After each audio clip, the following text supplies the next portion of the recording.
All right. Okay, welcome everyone to yet another of our teachings here on Just a Word. All right, today we're going to look at the Apostle Sha'ul, known to most people as the Apostle Paul. All right, so we are going to look at the question, what does Paul really teach concerning the law? Because Paul is the most controversial of all the apostles, most controversial of, I guess, anyone in the Bible, because of his teaching and how he has gone about his teachings. And even another apostle had warned us about the apostle Sha'ul, saying that his teachings are hard to understand. And so Sha'ul's teachings are hard to understand if you don't understand Torah and the prophets. And if you have a desire for self, to look out for self. His writings are deep, and if you are not willing to dive deep, you will not understand them. If you take them from the surface, you will be misled. And this is what is happening, and I think the Most High used Sha'ul very well, because Sha'ul divides those who have a heart for the Most High from those who have a heart for themselves. So those who have a heart for themselves will take things from the surface that seem to encourage lawlessness. But those who have a heart for the Most High will dig deeper into Sha'ul's writings and get what he is really actually trying to say. And so today we will look, and we will start, of course, by looking at the fact that Sha'ul was not a Christian. It's very, very important that we establish that. He was not a Christian. And for that, we go to the book of Maasim, Acts chapter 15, verse 5. That's what we see there. We're going to show first, Acts 15, verse 5 is going to show us the different sects, S-E-C-T-S, sects that were around at the time. And we're going to show you that the Apostle Sha'ul belonged to the sect of the Nazarenes, who were called followers of the way, was not a Christian. And it's very important that we know that, because knowing that will let us know exactly that he did not follow the paganistic teachings of Christianity. Acts 15:5. Someone read, please. Queenie, you're sick. My background is noisy too. Yeah. So can someone else read, please? Acts 15:5. Let me go ahead. Acts 15:5. But there rose up No, certain. well, no, Queenie, make somebody else read. If you back down on me noisy and you're sick, let somebody else read. Um, Someone else read. Tracy.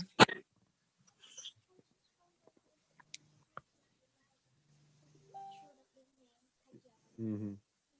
But there rose up a certain of the sect of the Pharisees which believed, saying, that it was needful to circumcise them and to command them to keep the law of Moses.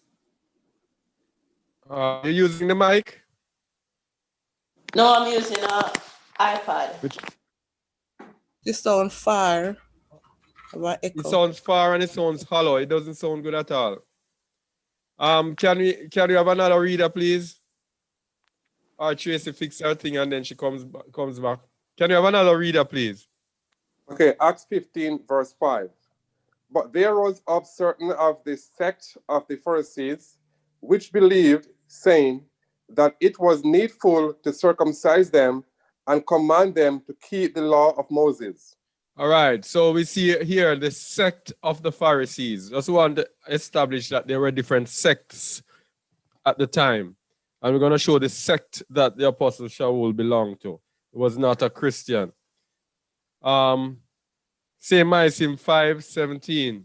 We're going to show now the sect of the Sadducees. No, what's that? No, it's 5:17. Sorry, my bad. Acts 5:17.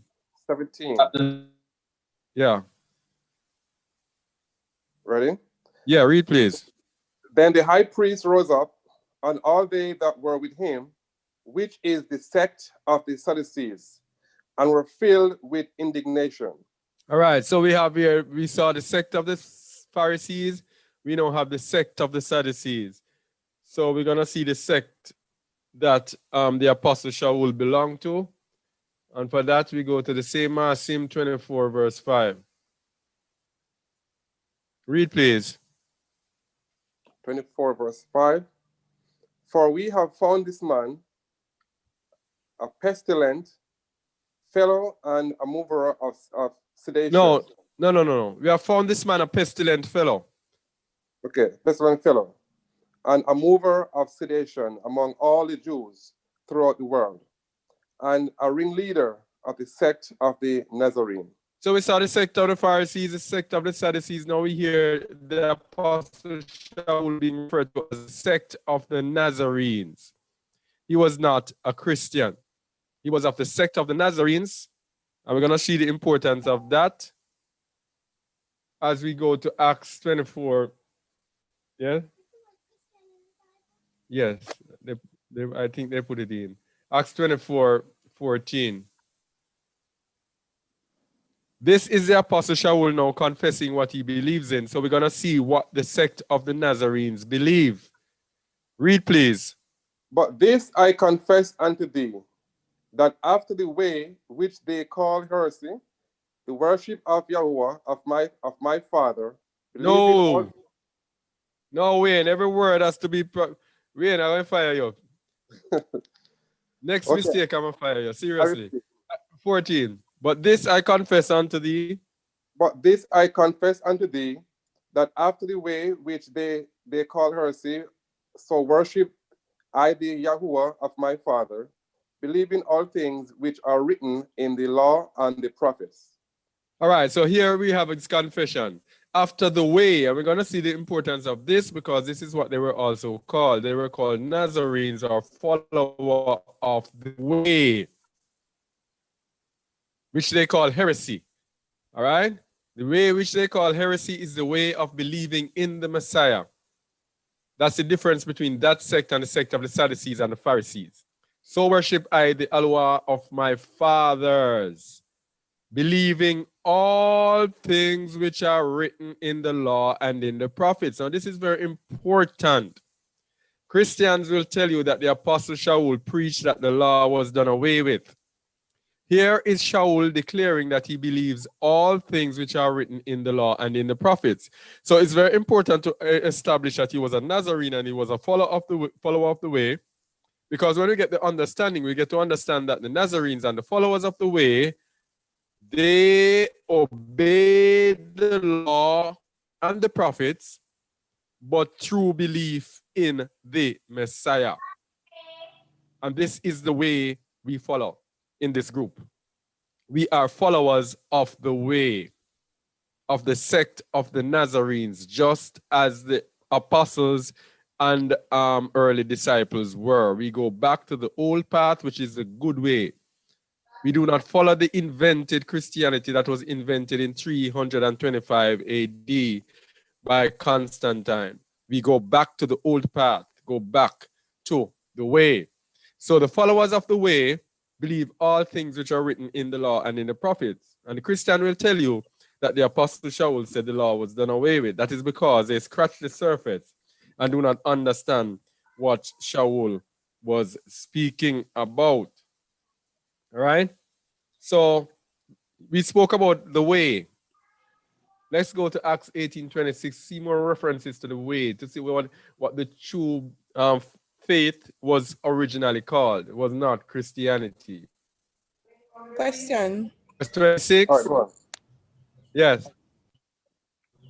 In Acts, Go ahead, Queenie. the verse before that says that which they call heresy. What is the heathen that called the Nazarene heresy? No, the Pharisees, etc. Because these were the people who were persecuting Sha'ul. Sha'ul was declaring this after he was persecuted for following the way. So he was referring to his persecutors here, were the Pharisees. Okay. Yeah, Wayne. And the word heresy means thing like that, false doctrines. Something that is heretic, yeah, it's something that is against, let me get the exact thing. After the way they call heresy.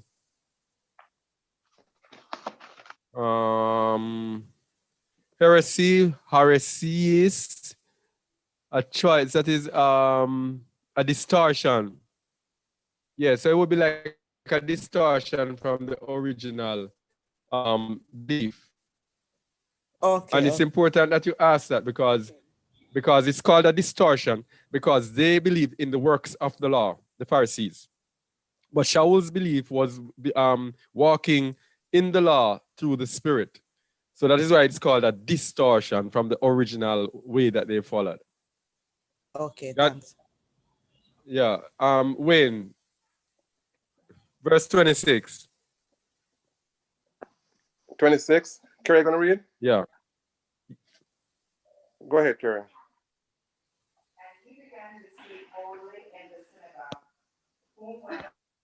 Hold on, what is wrong this morning? Kerry sounds like she's a mile away. Okay. And he began to speak. Ready? Yeah, go ahead. 26, right? 26? Yeah. And he began to speak boldly in the synagogues, whom when Aquila and Priscilla had heard, they took him unto them and expounded unto him the way of Yahuwah more perfectly. The way of Yahuwah. Right? The way. They were followers of the way. Acts 9:2. Acts 9:2. Read, please. Acts 9:2. And desired of him letters to Damascus of the synagogues, that if he bound unto Jerusalem. Oh, I skip a line, I'm sorry. I skip a whole line. That if he found any of this way, whether they were men or women, he might bring them bound unto Jerusalem. This way. Acts 9:2. Yeah. So this way, it's the way. They were called followers of the way. Just establishing that, and the way, of course, is given to us in our now favorite verse, showing that nothing has changed. It is like that to the very end. Revelation 14:12. Read, please. Revelation 14:12. Here is the patience of the saints. Here are they that kept the commandments of Yahuwah and the faith of Yahusha. Read that second fire. It's not kept, it's keep. Oh. Present tense. If it's a kept, that's why every single thing is important. If it's a kept, it means that it is not, it is a thing of the past. They that keep the commandments of the Lord. So to the very end, the followers of the way are right here. They that keep the commandments of Yahuwah and the faith of Yahusha. That was what Sha'ul taught. All right? Keeping commandment through faith. But at the time, he seemed to be lashing the law because of whom he was speaking to. He was addressing those who were law keepers at the time, who were stringent with the law. So he was trying to show them how to follow the law through the Spirit. All right? So if, as the Christians say, the Apostle Sha'ul was taught that the law was done away with, I'm going to show you that it would tell us that the Apostle Sha'ul would be of the devil. Anyhow, he taught that the law is done away with. He would be of the devil. Isaiah 8, verse 20. Read, please. Okay. Isaiah 8, verse 20. Can you hear me, Brother Brian? Is that better? Very, very beautifully and clearly. Go ahead. Okay. Isaiah 8, verse 20. To the law and to the testimony, if they speak not according to this word, it is because there is no light in them. So if Sha'ul was speaking against the law and the testimony, then he would have no light in him. that means he would be of the works of darkness, which means he would be of the devil. So right away, we are just laying the groundwork to show you what he could not be teaching. All right? So Christians saying that Sha'ul is speaking against the law, that means they are following the devil. And as I said, that's why the Most High put Sha'ul there to divide those who desire the ways of their own hearts from those who really desire to seek him. All right? And we're going to see that the Sha'ul as well could not have been contradicting the Messiah, because the Messiah could not be teaching us against the law, because the Messiah said, think not that I come to destroy the law and the prophets. So if he said he did not come to destroy but to fulfill, how could he destroy the law? And the Apostle Sha'ul declared that he actually followed the Messiah. 1 Corinthians 11 verse 1. Read verse 1, please. 1 Corinthians 11 verse 1. Be ye followers of me, even as I also am of Hamashiach. All right. So Sha'ul is a follower of Hamashiach, follower of the Messiah. All right. That means he is on the path of righteousness. Now he went on verse 2 to say, now I praise you, brethren, that ye remember me in all things, and keep the ordinances as I delivered them to you.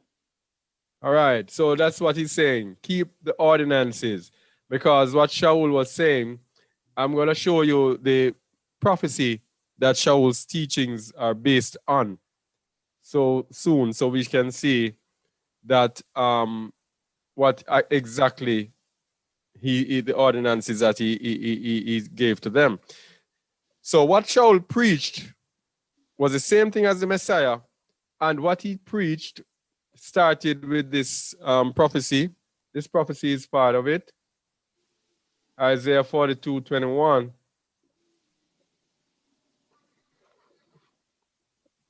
Read, please. Isaiah 42 verse 21. Yahuwah is well pleased for his righteousness' sake. He will magnify the law and make it honorable. All right. This was a prophecy from Yeshayahu from way back when, about 700 years before the Messiah. The Messiah will magnify the law. All right? Christians say he did away with the law. It's the opposite. He magnified the law. What does it mean to magnify the law? It means that the law now is now brought from its natural state to a more spiritual state. It has been magnified. Certain things of the law have been enhanced. For example, the sacrificial system no more, because we now have one offering of the Messiah that replaces all sacrifices. The priesthood has been, the high priest of the temple has been replaced by the great high priest after the order of Melchizedek, Yahusha HaMashiach. All right? So those things and more is how the law has been magnified. And through grace, we no longer pay directly right away for our sins. We are given a reprieve so that we can change and become better people through the grace that is through Yahusha. So the law itself is magnified. It is not replaced at all. All right, so let's show the prophecy that Sha'ul was actually teaching. And look at the prophecy. We will see exactly what Sha'ul was trying to say. Not Paul, Sha'ul. Because the usage of the names are very important. Let me just go back here. The usage of the names are very important. Just as Jesus Christ of Christianity represents lawlessness, law done away with, no Sabbath, eat any food you want to eat, no feast, do not keep any feast. We all sinners, we have to sin, so it's okay if we sin. All of that is represented behind the name Jesus Christ. Likewise, lawlessness is represented behind the name Paul. So they changed their names to their pagan names and brought with them lawlessness. So behind Paul, we have the law is done away with. Oh. And yeah, or the light bulb. Yeah. So behind Paul, we have the law done away with and everything. But behind Sha'ul, those who use his original Hebrew name, behind him, we teach magnification of the law. We teach obedience to the law in the spirit, not to the letter. So that's the division there. So let's see what he actually taught. Read from verse 26. Okay. No, before you start, this was the Most High telling us of what will be coming in the new covenant in Messiah. From the time of Ezekiel, this was what he was telling us. Read, please. Ezekiel 36, verse 26. A new heart also will I give you, and a new spirit will I put within you. And I will take away the stony heart out of your flesh, and I will give you a heart of flesh. This is what Sha'ul was teaching. All right? The spirit. Continue. And I will put my spirit within you, and cause you to walk in my statutes, and ye shall keep my judgments and do them. Now, very carefully, did you see that when we have the spirit in the new covenant, it will cause us to walk in his statutes and his judgments and do them. And of course, his statutes and the judgments are parts of his law. So when we have this new spirit, this is what Apostle Sha'ul was teaching. Because they were keeping the statutes and the judgments without the spirit being input into them. But Sha'ul was teaching them that they cannot continue just obeying and doing the works of the law without the spirit input in them, without the contribution or the leading of the spirit. This is what Sha'ul was teaching. So it's a combination of a new heart. And I'm going to look at those different aspects of this and just go to one precept for each one of them. One line that matches. A new heart, 2 Corinthians 5:17.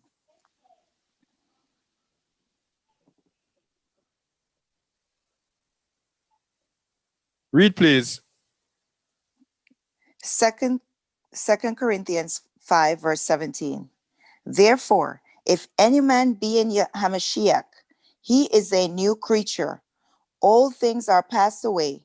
Behold, all things are become new. This is the new heart when you become a new man.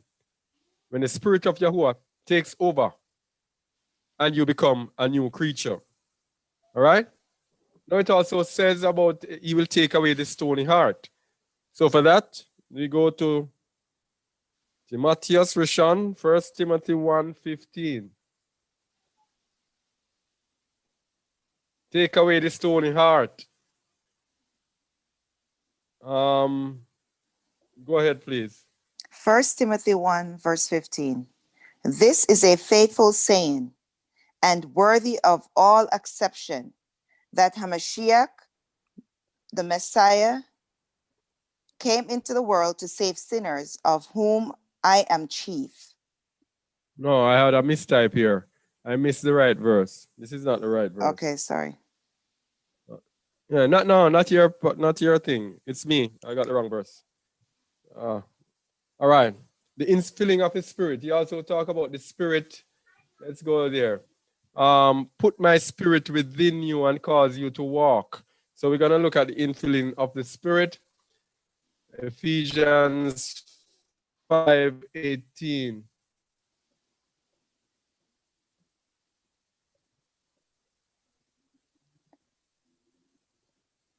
Read, please. Ephesians 5:18.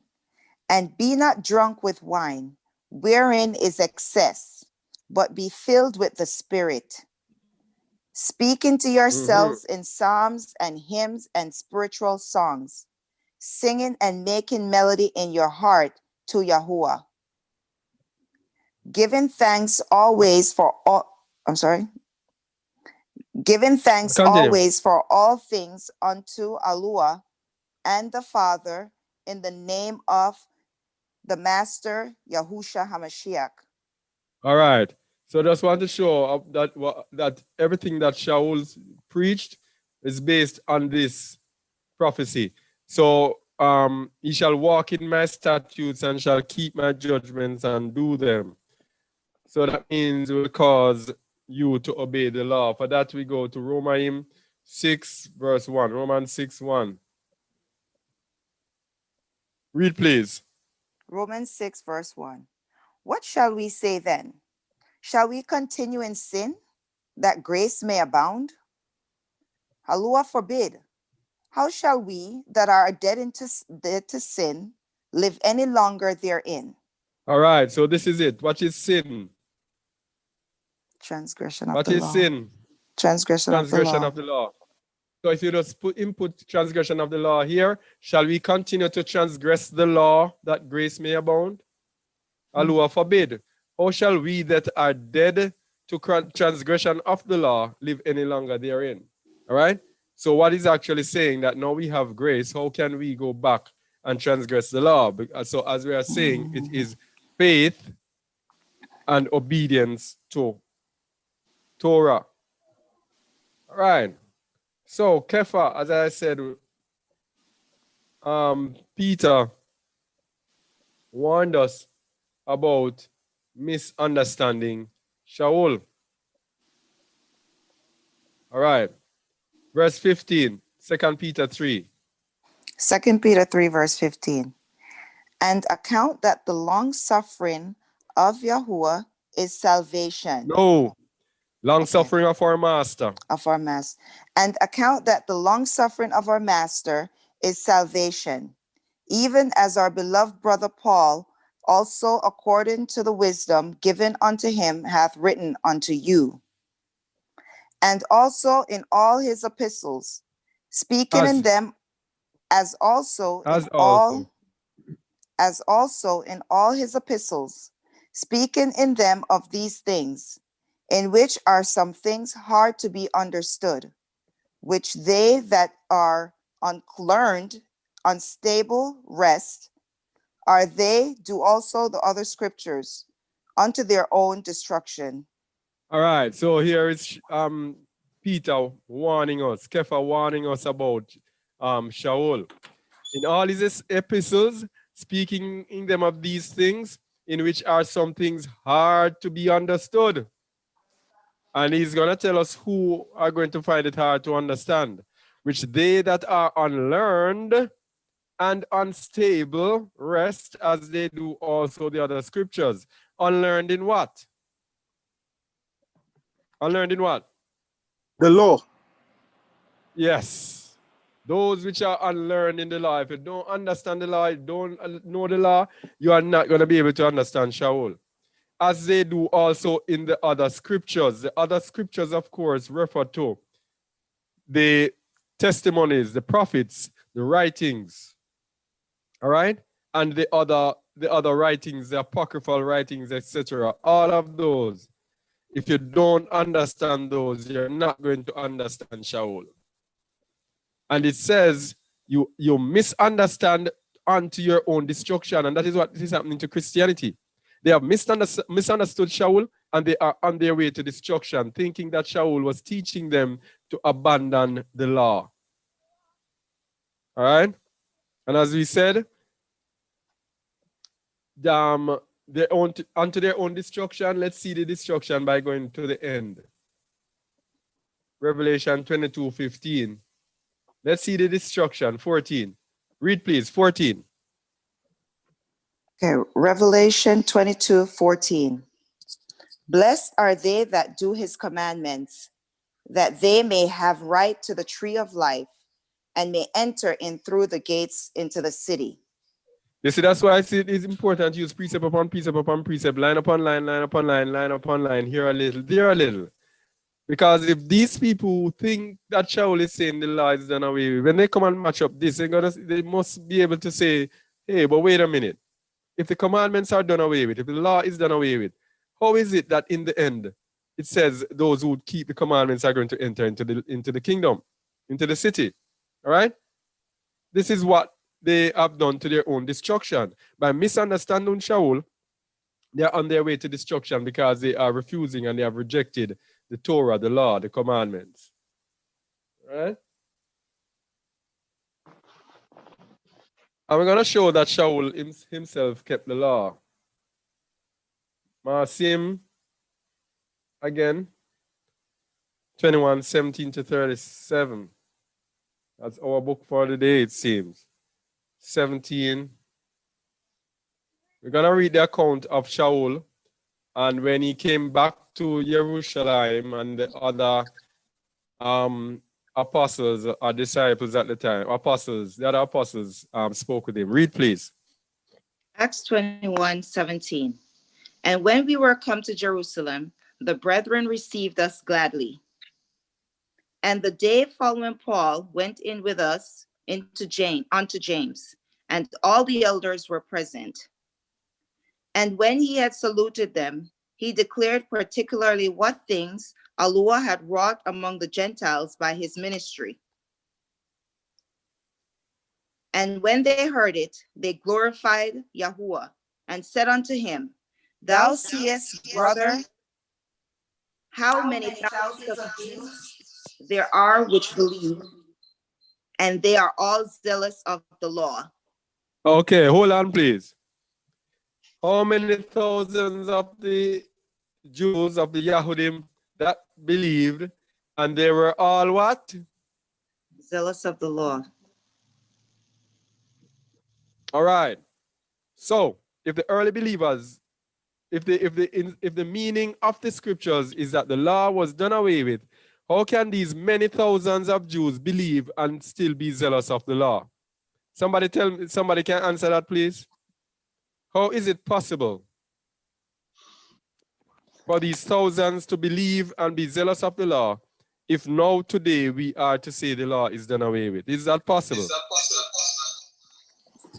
No. All right, thank you very much. Continue. Okay. Acts 21:21. And they are informed of thee, that thou teachest all the Jews which are among the Gentiles to forsake Moses, saying that they ought not to circumcise their children, neither to walk after the customs. All right. So they were saying that they believe that Sha'ul, just as we do today, most Christians do today, that Sha'ul was teaching against the law, right? To all the Jews which are among the Gentiles, to forsake Moses. So what is Sha'ul going to say? What is Sha'ul going to say? Of course, I am teaching them to forsake Moses. We must not follow Moses. The law is done away with. Is that what he's going to say? Verse 22. Verse 22. What is it therefore? The multitude must needs come together, for they will hear that thou art come. Mm-hmm. Do therefore this. So they were talking about Sha'ul. And when he comes, everybody's going to want to hear. It says, what is it therefore? So what did they say? Do therefore this. Do therefore this, that we say to thee, we have 4 men which have a vow on them. All right. And when you're talking about vows now, you're going deep inside the law. Go ahead. Them take and purify thyself with them, and be at charges with them, that they may shave their heads, and all may know that those things whereof they were informed concerning thee are nothing, but that thou thyself also walkest orderly and keepest the law. Thou thyself do what? Walkest orderly. And do what? Keepest the law.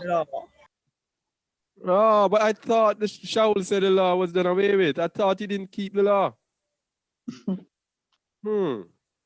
Verse 25. As touching the Gentiles which believe, we have written and concluded that they observe no such thing, save only that they keep themselves from things offered to idols, and from blood, and from strangled, and from fornication. All right. So this sounds, the Christians use this to say, okay, Gentiles don't need to do anything. That's not what this was saying. It was saying that he do no such thing such as the vows, etc. Because if he was saying that they only had to do these things, that means it will be okay for them to steal. It will be okay for them to do all sorts of other things that are not covered here. All right. So this is not what Sha'ul was saying, that they are free to do anything that they want. They still have to keep Torah. All right. But things like the vows and all of that, we don't do them anymore because we now have the great high priest, Yahushua HaMashiach. That's what Sha'ul was trying to teach, the spiritual understanding of the law, not the letter of the law. Verse 26. Acts 21:26. Then Paul took the men, and the next day, purifying himself with them, entered into the temple to signify the accomplishment of the days of purification, until that an offering should be offered for every one of them. So Sha'ul was here doing his thing, keeping the law. So what we're going to look now at another few verses is going to show how strident these people were against those who did not keep the law. And to show you that if Sha'ul was going around teaching that the law was done away with, that he would have been killed a long time ago. In this case, these people had the misunderstanding. They didn't understand him. But as time went by and people understood more and more, then they left him alone. These people left him alone. Not really left him alone, but they were less strident. Verse 27. And when the 7 days were almost ended, the Jews which were of Asia, when they saw him in the temple, stirred up all the people and laid hands on him, crying out, Men of Israel, help! This is the man that teacheth all men everywhere against the people, and the law, and this place, and further brought Greeks also into the temple, and have polluted this holy place. You see what it is. Let's gonna see what happens if they think that you are teaching against the law. Verse 29. For they had seen before with him in the city of Trophimus. In the city Trophimus. Trophimus, an Ephesian, whom they supposed that Paul had brought into the temple. And all the city was moved, and the people ran together, and they took Paul and drew him out of the temple, and forthwith the doors were shut. And as they were, Continue. and as they went, go ahead. No, continue. And as they went about to kill him, tidings came unto the chief captain of the band that all Jerusalem was in an uproar. So the entire city was in an uproar because they thought this man taught against the law. That's how seriously they took the law. So if Sha'ul was going around teaching against it, he would not have been able to complete his ministry. All right? And let me just say something about the law again. Why you cannot enter the kingdom without keeping the law. The law in that time was actually the law of the land. So in Judah, in Israel, when they were keeping it, in Judah, the Torah was the law of the land. Just as how we have the Jamaican Constitution, that was their constitution. So if you teach against the law, it is like, what should I say now? To teach against the law would be like a pastor today telling us that it is okay to go and break into a shop. It is okay to not obey the law of the land. It is okay to break a stoplight. It is okay. That is the equivalent to Paul at the time teaching against the law. Or even the Pope. Yeah. Teaching against the law. Because the law is what is needed for us to live in the kingdom. That is why you cannot enter the kingdom without keeping the commandments. Because the commandments are the rules that will be kept in the kingdom. So if you refuse to keep it before entering into the kingdom, you are not going to be allowed to enter the kingdom with your lawlessness. The lawless cannot inherit the kingdom. All right? So let us continue. And look again at Sha'ul's confession of faith, because we're going to look at verses after that to show exactly what he believed. Go to verse 14. Waiting for you to share. Okay. Acts 24:14. But this I confess unto thee, that after the way which they call heresy, so worship I the Aluah of my fathers, believing all things which are written in the law and in the prophets. Continue. And have hope toward Aluah, which they themselves also allow, that there shall be a resurrection of the dead, both of the just and unjust. And herein do I exercise myself to have always a conscience void of offense toward Aluah and toward men. All right. So how can you have a conscience void? How can you be void of offense towards Aluah and towards men? What does this remind you of? Shamuel, which famous statement by the Messiah that is also in Torah that does this remind you of? Void of offense towards Aluah and toward men. Anyone? Can I serve Aluah and Mama? Something like that? No. I didn't even look it up. Is it the one It's that not says for the Sabbath, but Sabbath not for the man? Nope. Is it the one that says love Yahweh with all thy heart, soul, and mind, and love thy neighbor as thyself? No. Somebody find it for me, please. The one that says, two of them. The one that says, love Yahuwah with all your heart, with all your mind, and all your soul. And the second is this, love your neighbor as yourself. Who said that? That's what Tracy just said. That's what she said. That's what Tracy said? Yes. Oh, sorry, guess what happened? I was trying to remember exactly where it was, so I half heard you. Sorry about that. Yeah, that's the one that he's talking about. And he said, on these hang the law and the prophets. So in order to have to be void of offense towards Aluah and toward men, you have to be keeping the law. Because it is the law that shows us that on which hangs all the love of Yahuwah and the love of your fellow man. All right? So Sha'ul is Tracy, mute your mic, please. Sha'ul is greatly misunderstood. Acts 18:19. We're gonna show that Sha'ul kept the feast, because we're showing that before we go into him, we're showing that what he actually kept. Acts 18:19 to 21. Read, please. Acts 18:19. And he came to Ephesus and left them there, but he himself entered into the synagogue and reasoned with the Jews. When they desired him to tarry longer time with them, he consented not, but bade them farewell, saying, I must by all means keep the feast that cometh in Jerusalem. But I will return again unto you, if Aluah will. And he sailed from Ephesus. You see that?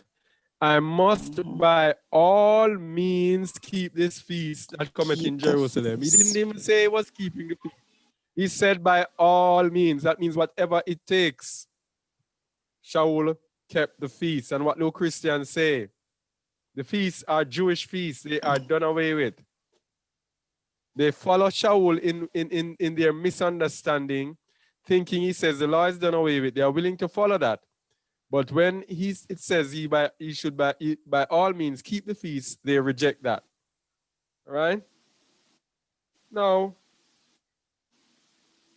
another evidence that he kept the feast, 1 Corinthians 5:7-8, because this one is important, because he showed that he also instructed the New Testament believers to also keep the feast. Verse 7, please. I'm waiting.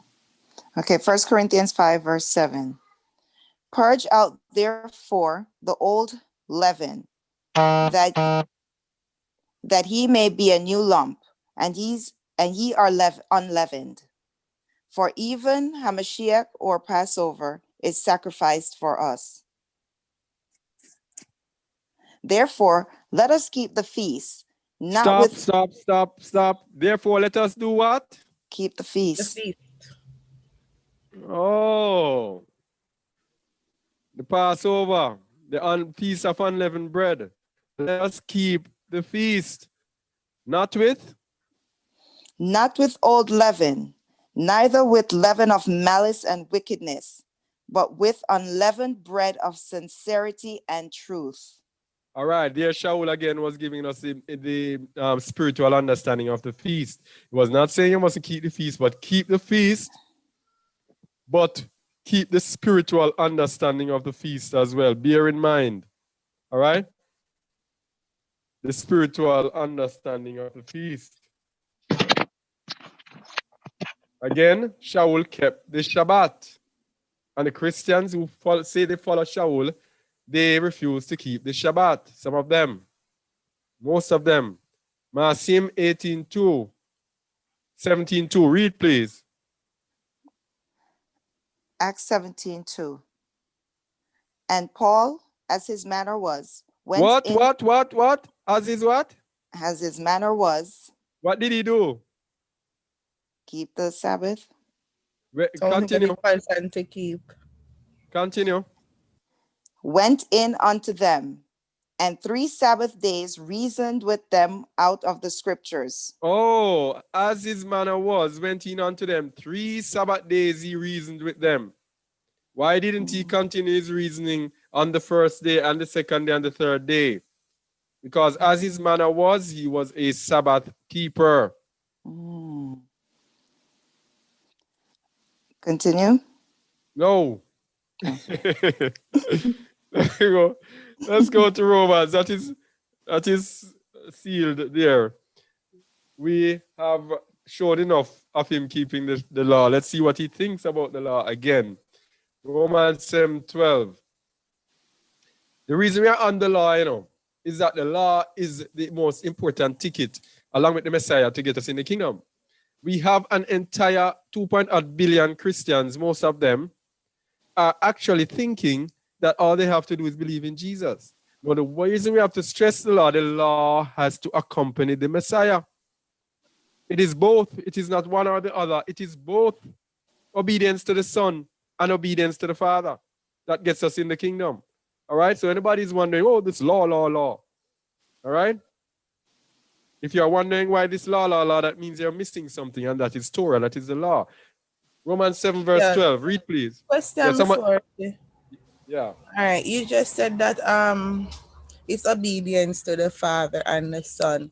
Yeah. So could he say that the law is a representation of the Father? Yeah, the law is obedience to the Father. That is the Father's will. That is his standard of righteousness, his standard of perfection, is obeying his law. Okay. But we're going to show what Apostle Sha'ul was showing, that obedience to the law alone is not enough. Because anyone can obey rules. So we're going to see as we go along to show you that it is both of them together. One cannot stay without the other. So even those New Testament or Old Testament only people who only believe in the law, they too are missing something. Romans 7:12, read please. Romans 7:12. Wherefore the law is holy, and the commandment holy, and just and good. All right. So if the law is holy, holy means perfect. How can we think that Sha'ul was saying that the law is done away with? And we're going to look at Romans 7 again, because we looked at it a few times before. We're going to look at it again because we have to do it as part of presenting Sha'ul. And we're going to go in details and see what he really meant about the law. So the law is holy, and it is not only holy, it is just and good. and it is good. Holy, just, and good. So how can it be done away? As Shamuel posted something about the law being something about the law, and I posted something off it, inspired from posted an inspiration from it for someone to tell me where in scripture there is destruction for someone who kept the law. And I told them I can show you where in scripture there is destruction for those who don't keep the law. Several places. All right? So this is it. There is nowhere, no one has been able to say anything, because there's nowhere in scripture that shows destruction for anyone who keeps the law. But for the lawless, hey, there are too many. The most famous one, of course, is Matthew 7:21-23, where it says, not everyone who says, Master, Master shall enter the kingdom, but those who do the will of my Father. And the will of the Father is his Torah. And many will say in that day, didn't I do this and do that and cast out devils? And then I will say, depart from me, you workers of lawlessness. You who reject the law, who don't obey the law, will be rejected. All right? So this is importance. Anybody wondering, this is the importance of this presentation here today. All right? So, Sha'ul also told us in Romans 7:7, we're going to look over it anyway, that the law is not sin. All right? We're going to look at it so we don't have to go into it, but the law is not sin. So, what Sha'ul really spoke about when it pertained to the law several times was justification.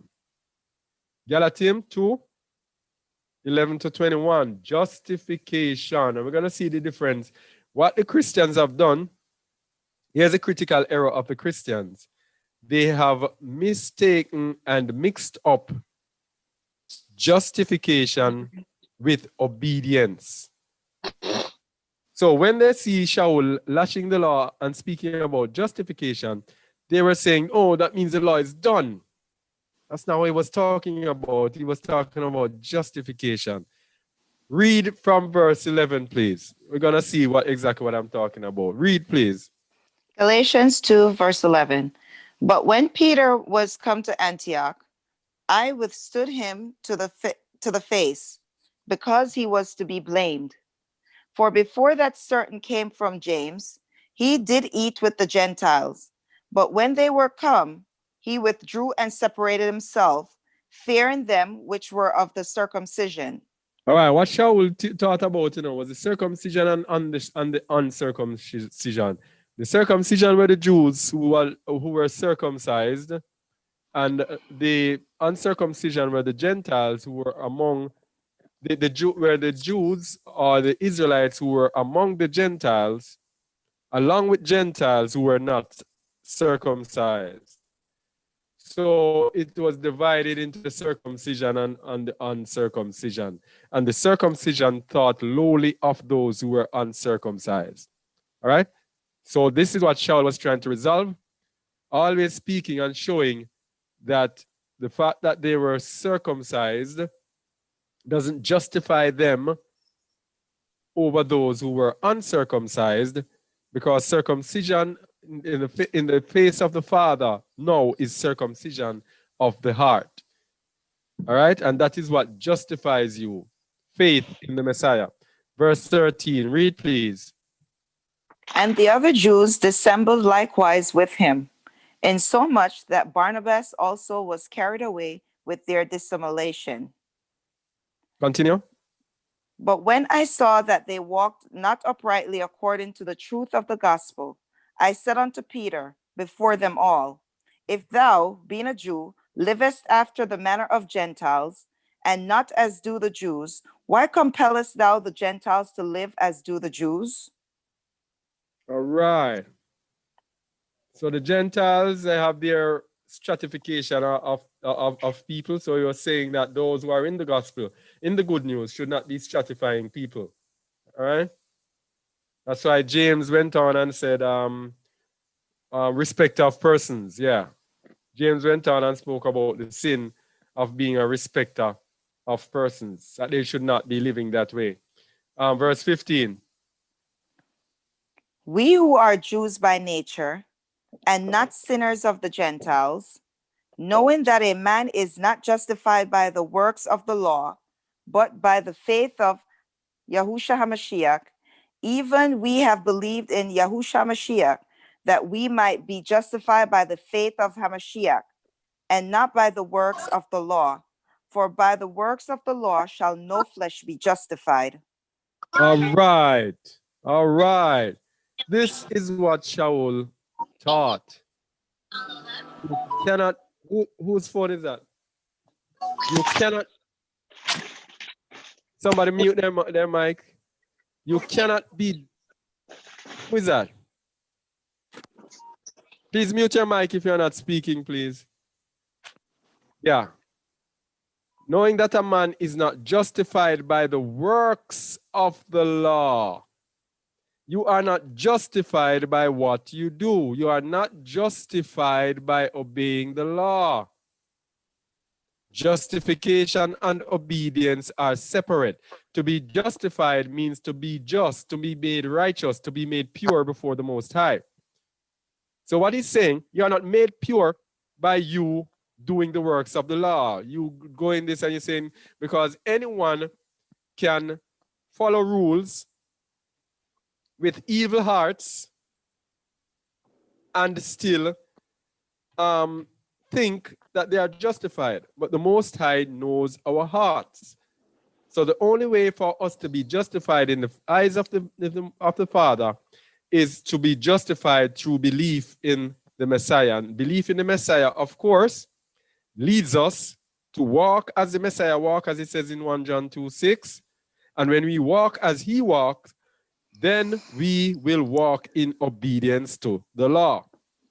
But the difference is, thank you, being justified through the Messiah, the difference is we have now this circumcised hearts. All right? We are now walking in love, mercy, faith, patience, long suffering. We now have the mind of the Messiah. That is what Sha'ul was talking about. We have to be converted and then walk in obedience. It is not enough to be obedient and not have converted hearts. We have to have converted hearts that lead to obedience. And it is justification through the Messiah that leads us to obedience. Please mute your phones, please. This noise. Come on, man. Yeah. So that is a justification through faith that the Apostle Sha'ul was always talking about. You cannot be justified by the law. Because remember, the Pharisees were adding to the law, doing their thing. They were actually setting up rules that people couldn't follow. They themselves had a pretense of following the rules. As the Messiah said, they give the people burdens that they themselves could not bear. They give people rules to follow that people could not follow, and then they themselves put out a front that they are following the rules. That is justification by the works of the law. That was what Sha'ul was going against. He was not going against obedience to the law, as we are going to see. But it's his justification that's saying, oh, I obey the law. Okay, I obey the law. What do you do? I keep the Sabbath purely. What about you? Yeah? This boast. All right? Verse 17.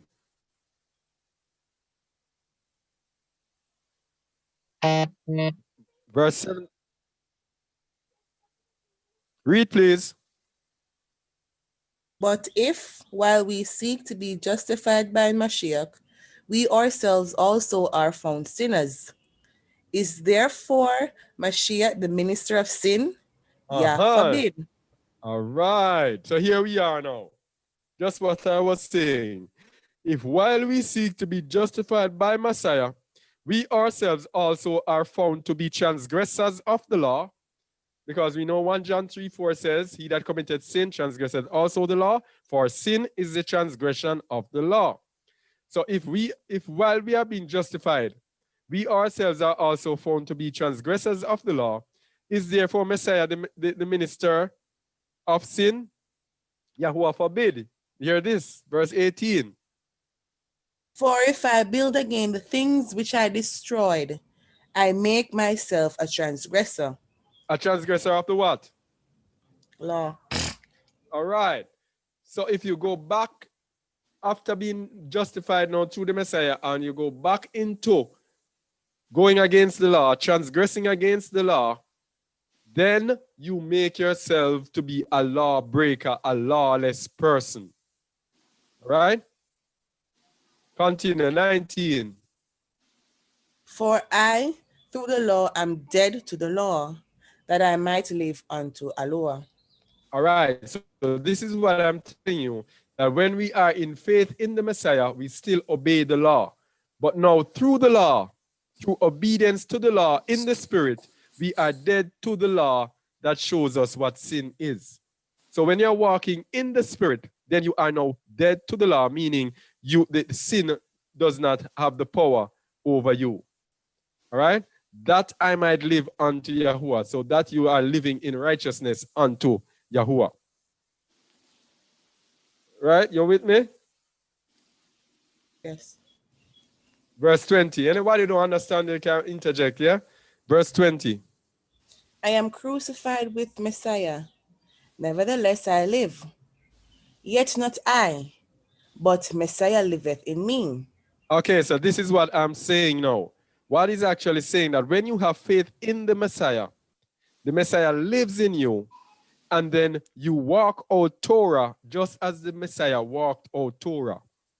Because the Messiah said he came to fulfill. He came to fulfill as an example for us to walk. 1 John 2:6 tells us that we who abide in him should walk as he walked. So when we walk as he walked, he lives in us, and we are able to walk out Torah, walk out the law, obey the law just as he did. Continue. And the life? And the life which I now live in the flesh, I live by the faith of the Son of Aluah, who loved me and gave himself for me. Verse 21. I do not frustrate the grace of Aluah, for if righteousness come by the law, then Mashiach is dead in vain. All right, so righteousness does not come by the law, right? It comes through faith in the Messiah, but faith in the Messiah has to lead you to obey the law for you to be righteous, right? So it all begins with the Messiah. Instead of beginning with the law, it begins with the Messiah and ends with the law. That's just what it's saying. So it was So, kind of similar. let us look at the meat. Yeah, go ahead. I would say it was similar, like if you look up to someone or you idolize someone per se, whatever the person do, you're gonna do the same thing. So it goes back to following the Messiah. But once you follow the Messiah or have faith in the Messiah, you will do whatever he has done while he was here on earth. Oh, thank you very much. That is such a beautiful summary. Justification. Justification. Let's look at the meaning of being justified. Where's this thing? Sha'ul windows. Justification. All right. Justification. Dikayu. To render, that is to show or regard as just or innocent.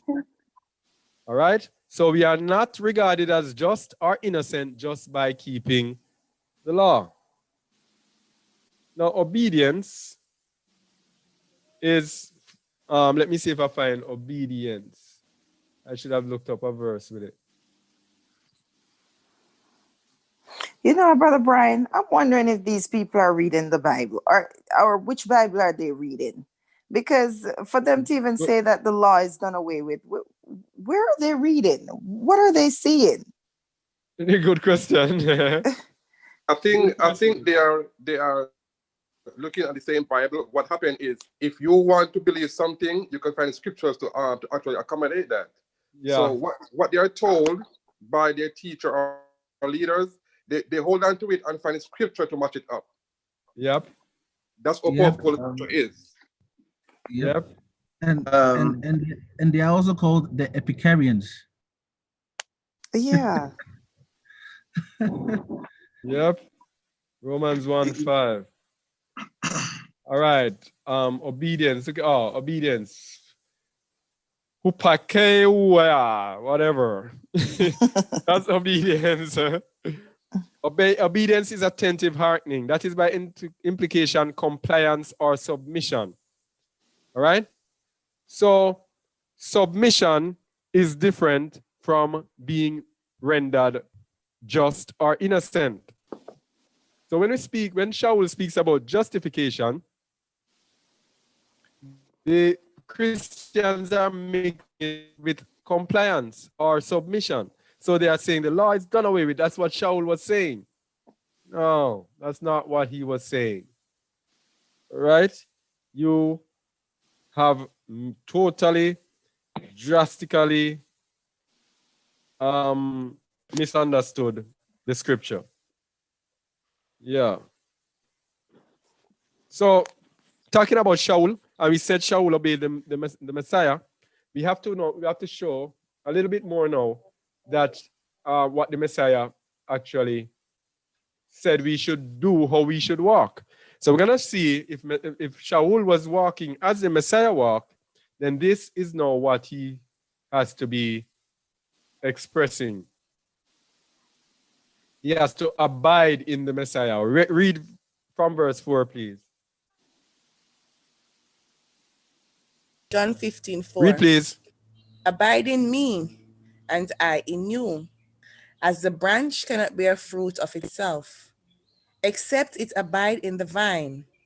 No more can ye, except ye abide in me. Unless we abide in the Messiah, we can't do nothing. We can't bear any fruit. All right? And that we are talking about the true Messiah. We're not talking about Jesus Christ. We're talking about Yahushua Mashiach, the Hebrew Messiah, the lawful Messiah, not the lawless Messiah behind which they say the law is done away with. We are talking about the lawful Messiah who came to fulfill the law and to walk out Torah. So we have to abide in him. Verse 5. Verse 5. I am the vine, ye are the branches. He that abideth in me, and I in him, the same bringeth forth much fruit. For without me ye cannot do nothing. You can't do anything unless you abide in him. What if we don't abide in him? Verse 6. If a man abide not in me, he is cast forth as a branch, and is withered, and men gather them and cast them into the fire, and they are burned. So if we don't abide in him, we are simply destroyed. That's simply it. Worth nothing. All right? And then when we go to 1 John 2:6 now, read that, please. Yes. 1 John 2:6. He that saith he abideth in me, in him ought himself also to walk, even as he walked. Ought himself also so to walk, even as he walked. So those who say they abide in him must walk as he walked. And then let's look at the meaning of abide. How does he And then we're going to get a very important understanding for it. Abide. Where was I? Come on, move up. Yeah. It's from the Greek meno, which means to stay in a given place, state, relation, or expectancy.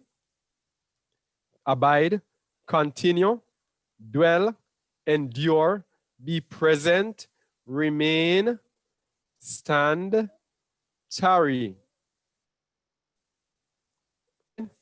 So in other words, to abide in the Messiah is actually to stick to him, stick to his teachings. And not only to stick to it, but to stay there 100% continually, 24/7, 365 days a year. And then it says, those who say they abide in him ought also to walk even as he walked.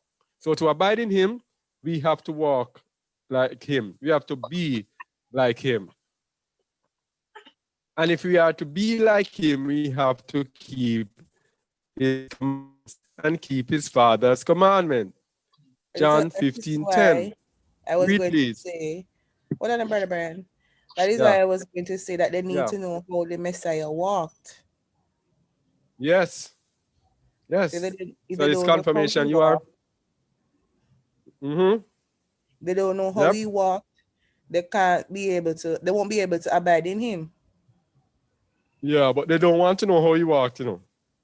Here's how they do it. They use him as a kind of excuse, as a kind of ticket. So they say they believe in him, and then they are free to do what they want to do. Because guess what? Jesus paid it all. So because he did that, according to them, they have a right now to do whatever they want to do. It's a delusion. Pardon? Saying it's a delusion. Yes, it's a strong delusion. They've been given a Yep. All right. John 15:10. If ye keep my Read, please. commandments, ye shall abide in my love, even as I have kept my Father's commandments and abide in his love. Uh-huh. So this is it. Keep the son's commandments. This is why it says, here's the patience of the saints here. They that keep the commandments of Yahuwah right here. And the faith of Yahusha right here. Double. Both of them. So just as he has kept his father's commandments, we should also keep his commandments. So this is how you walk as he walked. By keeping his father's commandments, while keeping his commandments of love and self-sacrifice. Yeah. So this was what Sha'ul was preaching, obedience to the Messiah with a transformed heart, which leads to obedience to the word of the Messiah. So here we have obedience to the Messiah with a transformed heart, abiding in his love, which leads to obedience to the Father and obedience to his word. You see that? So, brother, Yeah, go Brother ahead. Brian. So going down to verse 12, this is what I hear a lot of the especially the apostolic people talk about, is that, well, this is his commandment, and so it's fulfilled. Well, once I do these two things, it's fulfilled in verse 12. But I just noticed something that I don't know if it's significant. But in verse 10, it says, if you keep my commandments. Yes. In verse 12, it says, this is my commandment. I don't know if it's significant, but I thought to myself that this is just one verses. He's saying commandments, meaning all. Yep. Or many. Yeah, this is one commandment right here. Mm-hmm. All right, he's referring to the commandment of love. But up here, he's speaking about his commandments. And all his commandments. Yeah, go ahead. Sorry, go ahead. Go ahead. No, I was just gonna say most of them, they don't even know what love is, so they can't understand what the Messiah is saying about love one another, because they don't know what love is. Yes. Oh yes. Very, very important, Tracy. Thank you very much. Yeah. 2 John 1, verse 6. Read, please. And this is love, that we walk after his commandments. Oh, thank you very much, Tracy. So this links the commandment with love. When the Messiah said we should love one another, we cannot love one another unless we walk after his commandments. This is a commandment that, as you have heard from the beginning, you should walk in them. All right? And then Let's give another one. Let's give another one. 1 John 3. 1 John 5, 3. I can't remember these numbers. Read, please. 1 John 5, 3. For this is the love of Aluah, that we keep his commandments, and his commandments are not grievous. All right. So you cannot say you love unless you keep commandments. No way. No way, Jose. All right. So we're gonna look at John at Romans 7. This is the one that is grossly misunderstood by Christians. Even a pastor was lashing me the other day. You don't understand the word. You don't even understand. Read Romans 7. Read Romans 7. And I don't understand it. Trust me. Romans 7 is a manifestation of the fulfillment of Ezekiel 11, verse 17. Let's go and see, because Ezekiel 11, 17 was referring to the end times. To now, these days, this covenant that we are in, and let's see what it says. Read, please. Ezekiel 11, verse 17. Therefore say, thus saith Yahuwah Aluah, I will even gather you from the people, and assemble you out of the countries where ye have been scattered, and I will give you the land of Israel. Has this happened as yet? No. He has not gathered us back as yet. So this is for this time, this covenant. Continue. And they shall come thither, and they shall take away all the detestable things thereof, and all the abominations thereof from thence. All right. So this is speaking about when we are converted, and even when we are in the wilderness after the second Exodus. All right. All the detestable things will be taken away. Verse 19. Verse 19. And I will give them one heart, and I will put a new spirit within you, and I will take the stony heart out of their flesh, and will give them an heart of flesh.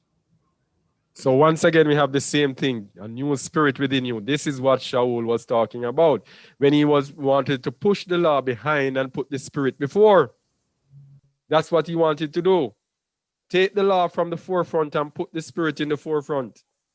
He didn't rub the law away. He put the spirit first, and telling them that they needed the spirit in order to walk in righteousness. Verse 20. Verse 20. That they may walk in my statutes and keep mine ordinances and do them, and they shall be. You see what I'm talking about? The spirit first, and the spirit causes you to do this. Walk in the statutes and keep the ordinances and do them. That is what Sha'ul taught. Brother B. Yeah, go ahead. And that just is in line with us denying ourselves so the Holy Spirit can reign. Yes, sir. And lead us into all truth. Yes, sir. For the Spirit because first. if you put the self first, the self is going to dominate and the spirit cannot operate. Yep. Right? Yeah. But what they don't understand either, Brother Brian, is that the law itself is spiritual. So in order to walk in it, you have to walk spiritually and not in the flesh, not carnally. Yep. Yep. So Ezekiel again, 18:26 to 32. It's a spiritual thing, Tracy. Spirit. That's what Sha'ul was saying. Those days they just focused on the letter of the law. Ezekiel 18:26 to 32. Read, please. Ezekiel 18:26. When a righteous man turneth away from his righteousness and committeth iniquity, and dieth in them, for his iniquity that he hath done shall he die. All right, stop. if Sha'ul was teaching that the law is done away with, he would have been bringing people to their death. Because when they are justified through faith in the Messiah and they turn back unto iniquity, what is iniquity? Sin. Sin. All right. Perverseness, unrighteousness, wickedness. Right? So if Sha'ul was teaching them that the law was done away with, now that they have Messiah, the law is done away with, he would be telling the righteous to turn and commit iniquity. But this is telling that if that happens and you die in them, that the one who does this and the one who tells them to do it, they shall die. Right?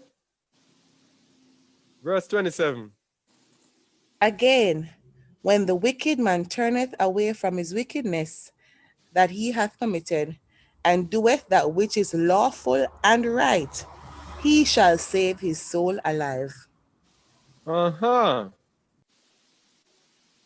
when a wicked man turns away from his wickedness, when he turns away from transgressing the law, and doeth that which is what? Lawful. Lawful. What does lawful mean? In obedience to the law, right? Yep. So if you do what is in obedience to the law, he shall save his soul alive. This is simple. If you just... Verse 28. Because he considereth and turneth away from all his transgressions that he hath committed, he shall surely live, he shall not die. All right. Let's go to verse 30. Therefore I will judge you, O house of Israel, every one according to his ways, saith the Aluah. Repent and turn yourself from all your transgressions, so iniquity shall not be your ruin. In transgressions and iniquity, transgression against the law. So we have to turn from all of that. So if Sha'ul was telling us that the law is done, Sha'ul will be telling us to turn and do any transgression that you want to do. What a deception that religion is, man. Verse 31. I'm telling you, verse 31. Cast away from you all your transgressions, whereby ye have transgressed, and make you a new heart and a new spirit. For why will ye die, O house of Israel? You see it here again? The new heart and the new spirit will cause you to cast away from you what? Transgression. Sin. So the new heart and the new spirit will cause you to walk in obedience to the law. So you don't transgress. Right? Right? Yes. Or we don't see it. Yep. Yes? Yeah. Yes. Side. Okay. So we go to the bad man here. Romans 7. The one that they say we don't understand. Let's see what Yahuwah says about this one. Romans 7:1. Go ahead, please. Romans 7:1. Know ye not, brethren, for I speak to them that know the law, how that the law has dominion over a man as long as he liveth? For the woman which hath an husband is bound by the law to her husband so long as he liveth. But if the husband be dead, she is loosed from the law of her husband.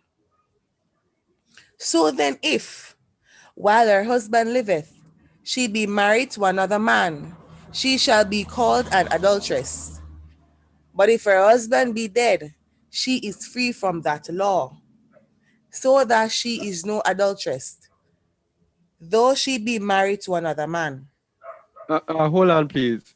The noise in the background. It's not gonna work at all. It's not sounding good on the recordings, and we're gonna recording it also for the radio. And I'm playing someone hearing it in the background. It doesn't sound good. Can somebody else with a clean background read, please? Sorry about that, Queenie. Can somebody else with a clean background read, Okay. please? That's okay. Romans 7, verse 3. So then, if, while her husband liveth, she be married to another man, she shall be called an adulteress.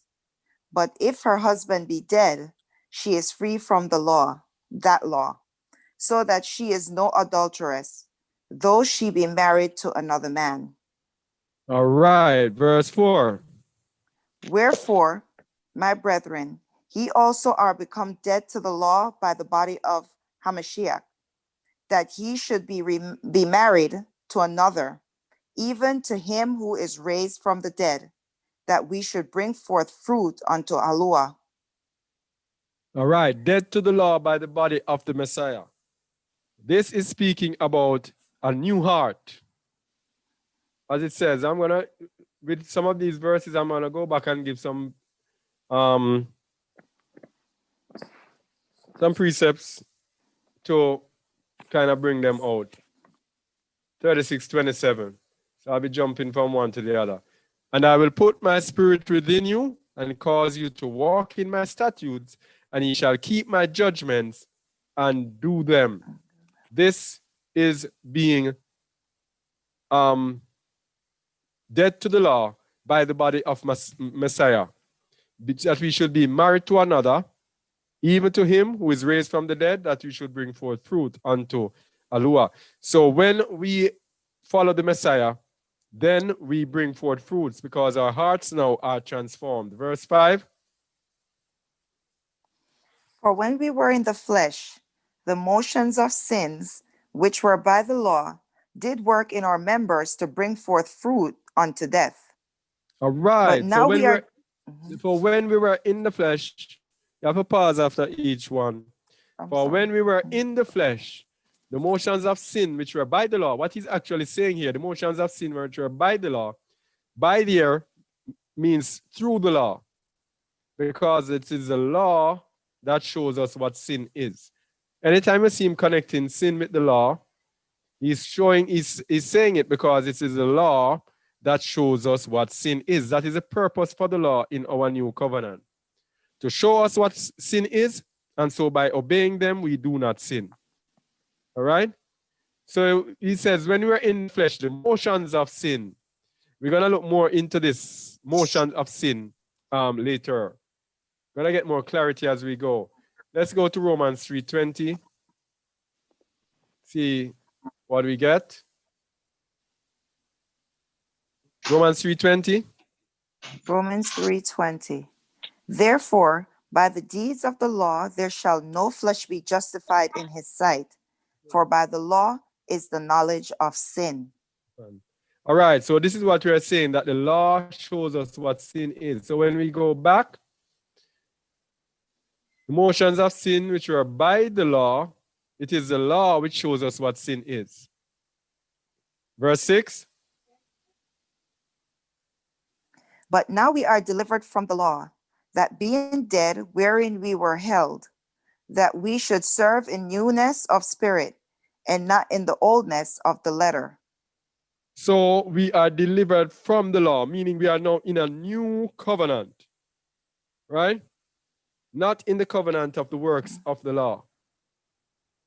We should serve in newness of spirit. Remember, I said, a new heart will I give you, and I will give you a heart of flesh. So we serve in newness of the spirit by walking in the spirit of the law and not in the oldness of the letter, not, what should I say, literally obeying every law to the letter. Now we have the spirit, we walk in the spirit of the law. Now we go to Romans 2:25. 25. Read, please. Romans 2:25. For circumcision verily profiteth, if thou keep the law. But if thou be a breaker of the law, thy circumcision is made uncircumcision. Verse 26. Therefore, if the uncircumcision keep the righteousness of the law, shall not this uncircumcision be counted for circumcision? All right, so here we have the two aspects of it. Circumcision and uncircumcision. All right?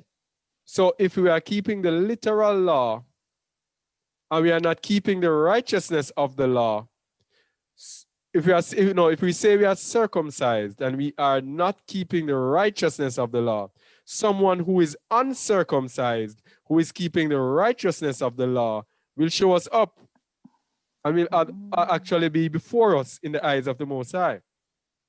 All right? Continue. Therefore, if the uncircumcision keep the righteousness of the law, shall not his uncircumcision be counted for circumcision? All right. And So shall not this is what is called the difference between the letter of the law. This person, the circumcision, that does not keep the righteousness of the law, right? That person is not righteous before the Most High, not justified. But if the uncircumcision is not circumcised, keeps the righteousness, then that person is justified before the Most High. Continue. Okay. Yeah. So that would be just like the ones who were never told the law is already living righteous or living by the law without even knowing. Yes. Yeah. By nature, by nature, it is in them to actually do right. Yeah. and shall Verse not 27. and shall not uncircumcision, which is by nature, it is fulfill the law, if it fulfill the law, No. judge thee. Sorry. Go ahead. Continue. Who by the letter and circumcision does transgress the law? Yeah, so by literally obeying the law, the works of the law, you transgress the law. You are no better than the person who is not circumcised, but who naturally obeys the law. Verse 28.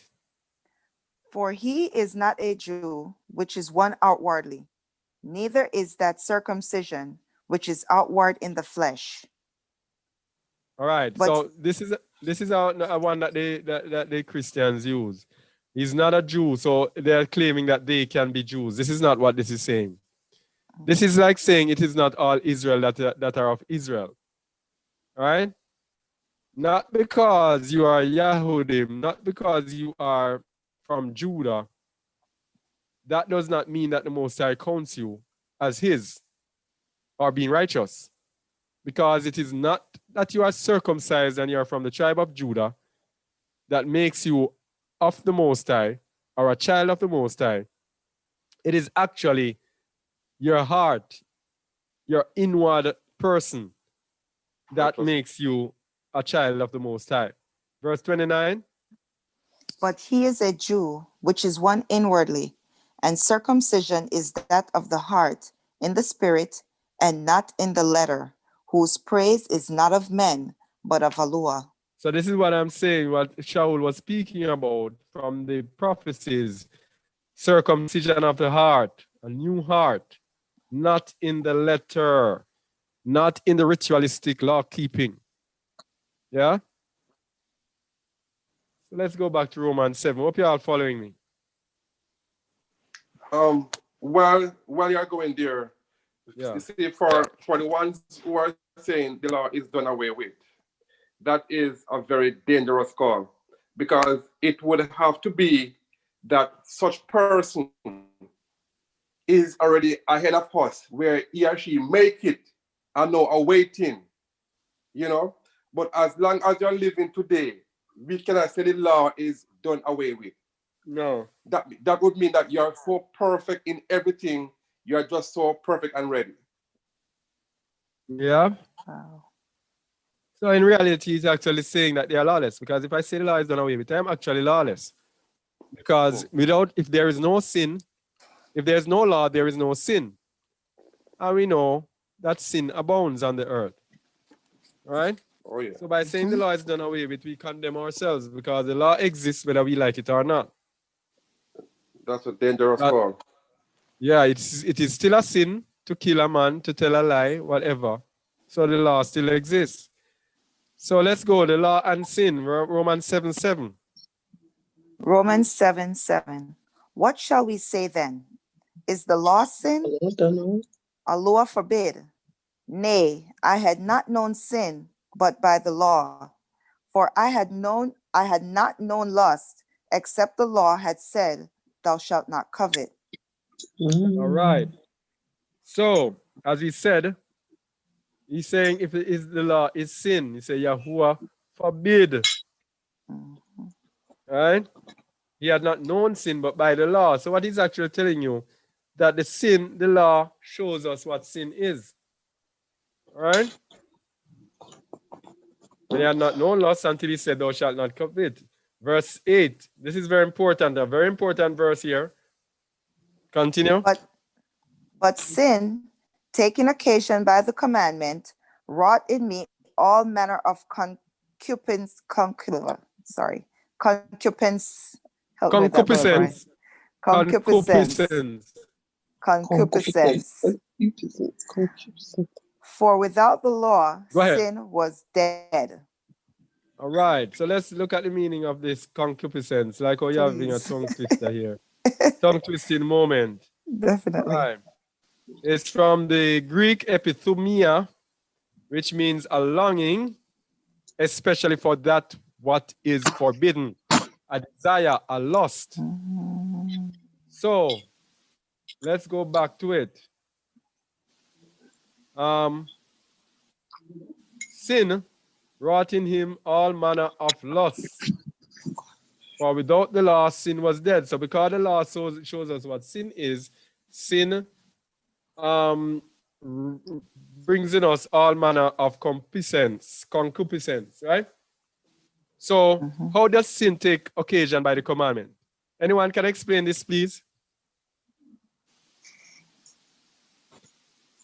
Why does sin excite us to do that which is wrong? It's the flesh. Yes. More. Give me It is more. our nature. It is in our Yes. nature. The what? Because of our carnal nature. Yeah, well, why the carnal nature? We were born in it. Or why we were born in it? Because it feels good. Or why it feel good? The flesh. All right, It's experiential. We're going to use some precepts because it's important we bring this out. This is the understanding of this is for to understanding what Sha'ul is saying in Romans 7. All right, how about the shit? Yeah, go ahead, El Pedro. I was saying that the sin is exciting because we, most of the time, knowing that we're blind, we don't know that we are sinning. So that has become some sort of our natural way of life. It's so good, this is how we live, and it's right for us. We don't know because there's no law. Now, without law, there's no way you can know that you are sinning. All right. Yeah. But this is actually saying that the sin is gonna take occasion by the commandment. So what he's actually saying is that you actually know the sin, but the sin brings in you all manner of desires. Okay. Because this is a thing in human nature, and I want all of us to remember. Sin excites us. Doing things that are forbidden excites us. That is why people do things like some people steal and they are kleptomaniacs, because the thrill of stealing excites them. I know people who steal. I know people who used to work at hotels and they tell you that they just steal just for the fun of it. Yeah. They don't need it. They just come, they steal it, and when they come out, they just give it away. But it's the thrill of stealing. And this is cheating. We're going to go into cheating as well. It's the same thing. We cheat because of the thrill. But why is it that we find sin so thrilling. And this is the core to understanding what Sha'ul was saying. Sin taking action by the commandment. Habereshit 2, verses 16 to 17.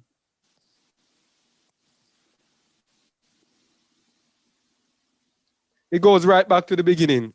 Go ahead, please. Genesis 2, verse 16. And Yahuwah Aluah commanded the man, saying, of every tree of the garden thou mayest freely eat. But of the tree of the knowledge of good and evil thou shalt not eat of it. For in the day that thou eatest thereof, thou shalt surely die. Every man that is born of Adam inherits this penalty of death. Death is on every one of us. Right? Just want to establish that. But what leads us to death? What leads us to death? The wages of sin is death. Read, please. For the wages of sin is death, but the gift of Aluah is eternal life through Yahushua HaMashiach, our Master. Our body of sin is excited by sin to lead us to death. It is sin that leads us to death. That is why we are so excited by sin. Now, he told us that if we obey his commandments, then we shall live long. Right? So it is a competition between sin and the commandments. Obeying his commandments makes us live long. Disobeying it gives us a short life. But the commandments themselves will excite us to sin unless we have circumcised hearts through the Messiah. I'm going to continue and show that. So does that mean that the knowledge of the commandments is part of the thrill? The knowledge, yes, it is part of the thrill if you are not walking in the Spirit. When you are walking in the Spirit, it gives us a desire for obedience. Yeah. But when you are not walking in the Spirit, the knowledge of that sin, it's like it is input in your psyche, in the back of your mind. You're not conscious of it, as Pedro said at times. You're not conscious of it, but it is bringing in you, a certain thing in you is pulling you towards death because you do not have life in you. Because remember, the gift of Aluah is eternal life through Yahushua HaMashiach. So if you don't have Yahushua HaMashiach in you, you will be willed to sin to lead to death. If you have the gift, yeah, go ahead. No, sorry, carry on. But if you have on the other hand, if you have the gift of life in you, then it will be willing you on to obedience unto life. Go ahead. So basically, if you don't have the Spirit, then if you know the law, but you're not walking in the spirit of it, then that thing will excite you and it leads you to sin. But once you have the Spirit and it's leading you, it's like the Spirit is it's gonna always be pulling, it's gonna always be on your conscience and say, no, don't do it, don't do it, don't do it. Then you're going to overcome. Perfect. I get to know. And it's the principle of life and death. Now, I was gonna say it's the principle of life and death, where in the Old Testament it says, "I've set before you life and death," because it's either you're growing in Yahuwah, or you're regressing, you're going backwards into sin. Because when you look at the creation, nothing in creation stands still. It's either you're moving in one direction or you're not. It's either a plant is alive, it's growing, it's getting older, or it's dead. So you have to choose which path that you want. Yep. Yeah, that's it. You're saying, Samuel? Yeah, there's something I was gonna say, that I think the difficulty here is one has an upper hand over the other. Yeah. Right? Thrill. Today was experiential. We experienced the physical. Not hearing you. Unlike the spiritual, we do not know. We only hear promises about it. Right? So this is also part of the reason why naturally many gravitate towards what is natural. What no, Robbie, it's fine. Go ahead. Okay. All right, verse 19. Romans 5:19. Romans 5:19. For as by one man's disobedience many were made sinners, so Stop there, by the please. Stop there, please. That's what we're saying. By one man's disobedience, by Adam's disobedience, many, we were all made sinners because we inherited the penalty of death. Yes. Many people say we inherited Adam's sin. We did not inherit his sin. We inherit the judgment, which is death. And sin leads to death. All right? So it is sin in us. It is not Adam's sin. It is his sin that is in us that leads each one of us to our death. So it is because of Adam's disobedience, many of us were made sinners and we commit our own sin. Continue. So by the obedience of one shall many be made righteous. All right. So this is it. The Mashiach is the counteraction to Adam to bring us back to perfection. So that is why by believing in him, following him, abiding in him, doing as he did, walking as he walked, then we are made righteous. Continue. Moreover, the law entered, that the offense might abound. But where sin abounded, grace did much more abound. All right, so the law was given to show up the sin, because the sin had to be shown up for it to be overcome. Because I always use the example of the high jump bar. You cannot be in a competition, a high jump competition, without a bar. You have to know what height you're going to jump over. You can't have invisible people just jumping and say, okay, it's time for Sister Carrie to jump. And there's no bar, and you just jump over and they say, yeah, Sister Carrie won the competition. No, you have to have a bar. All right? So that is why the law entered, that sin may abound, that sin can be shown to be sin. But he provided our weapon or our way to overcome the sin by grace through the Messiah. So as sin heightened, the favor of the Messiah is even higher or greater than it. Verse 21. That as sin hath reigned unto death, even Wages of so, sin is death. Yeah, go ahead. Even so might grace reign through righteousness unto eternal life by Yahushua Mashiach, our Master. All right, so we see the opposites there. Grace reign through righteousness unto eternal life by Yahushua Mashiach. So if you're obeying any law without the Messiah, you're dead. If you're following the Messiah without a law, without the law, without the high jump bar, you're dead. All right? It's both of them. So when we go back here. But Brother Brian. Yeah, go ahead. I saw Queenie made a post earlier this week about the grace, because I think they're using the grace saying, oh, so I can sin because that's grace. There's grace. And so that's the reason why they don't keep the law. Yep. And that is countered by I can't remember the 1 Johns. I can't remember them, you know, because too many numbers from my brain. Where is it? I beseech ye, brethren. Yeah,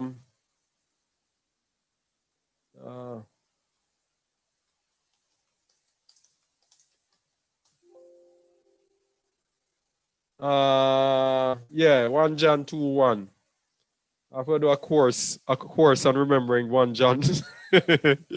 Yeah, read this, please. This is counteraction to the grace, because this is explanation of what you need grace for. Continue, please. My little children, These things write I unto you, that ye sin not. And if any man sin, we have an advocate with the Father, Yahushua Mashiach, the righteous. All right, so this is the grace. I beseech you, I write unto you, that ye do not transgress the law. And if any man transgress the law, we have an advocate with the Father, Yahushua Mashiach, the righteous. He's our intercessor, our mediator with the Father. So that is grace. In Torah, in the law, there was execution of judgment on those that sinned. Okay?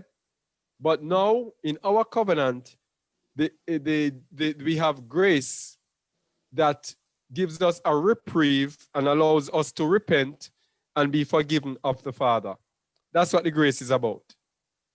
Right, And Kerry? not that you, yes, and not that you live in it. Because, for example, Yeah. if they live in the sin, for example, not keeping the Sabbath every single week, Yeah. then it doesn't mean, is that the grace? Because I'm thinking they're like, okay, well, I have grace, but even though I don't keep the Sabbath, I have grace. Oh, No. yes. Roman, Hebrews Robbie, 10. Yeah, go ahead, Samuel. I was saying Romans 2 verse 4 explains it better. Paul explains it better. Romans 2:4. Let me go there before. I go yeah, go. No, that's Hebrews 2:4. Sorry. Go ahead. Wait for sharing. Oh yes, So Paul good. was saying that, I think from the 3. Oh, And think go ahead, about please. this. Oh man, that judges them which do such things, and doeth the same, that thou shalt escape the judgment of Yahweh. And then 4 says, O despisers, thou the riches of his goodness and forbearance and long suffering, not knowing that the goodness of Yahweh leadeth thee to repentance. So the fact that you are not dead in your transgression is a good reason why you need to get it right now while you are alive.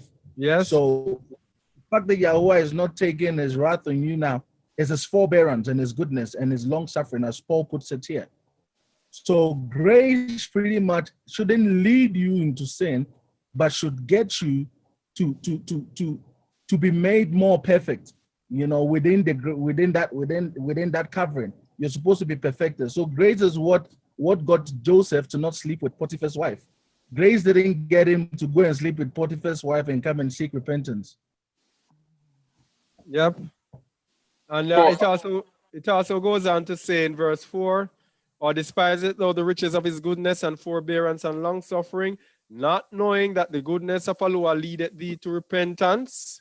Then verse 5 says, but after thy hardness and impenitent heart, treasures up unto thyself wrath against the day of wrath and revelation of the righteous judgment of Aluah, who will render to every man according to his deeds. So if you say grace leads you to sin, this is what is awaiting your wrath. And also, grace there could be also used as a guide. Yeah. Yep. I think what maybe they need to understand is that grace is there when you mess up. So if you're trying your hardest to live right, live righteous, try not to sin, not to transgress the law. You're really trying your hardest to do that. But of course, we're not perfect. So there's a little hiccup and something happens and you fail. Here comes grace. But not that you live in it. Like, for example, a man who, like I said, don't keep the Sabbath. So you live that way. Then you can't expect that there's grace because you live that way. Am I correct in saying that? Yes, man. So let's see what happens to them when they live in it. As you said, verse 26, read please. Hebrews 10, verse 26. For if we sin willfully, after that we have received the knowledge of the truth, there remaineth no more sacrifice for sins. Oh. I was about to ask that. Yeah. This is what happens to those who frustrate the grace, who talk about grace. Continue. You were saying? Yes, I was going to ask that. Once we are sinning willfully, that means we will not get the grace. No. Exactly. Verse 27.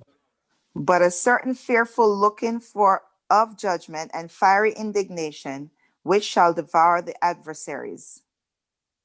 All right. And to show that this is speaking of us in our covenant, read 28 and 29. He that despised Moses' law died without mercy under 2 or 3 witnesses. Of how But now much in our covenant, verse 29.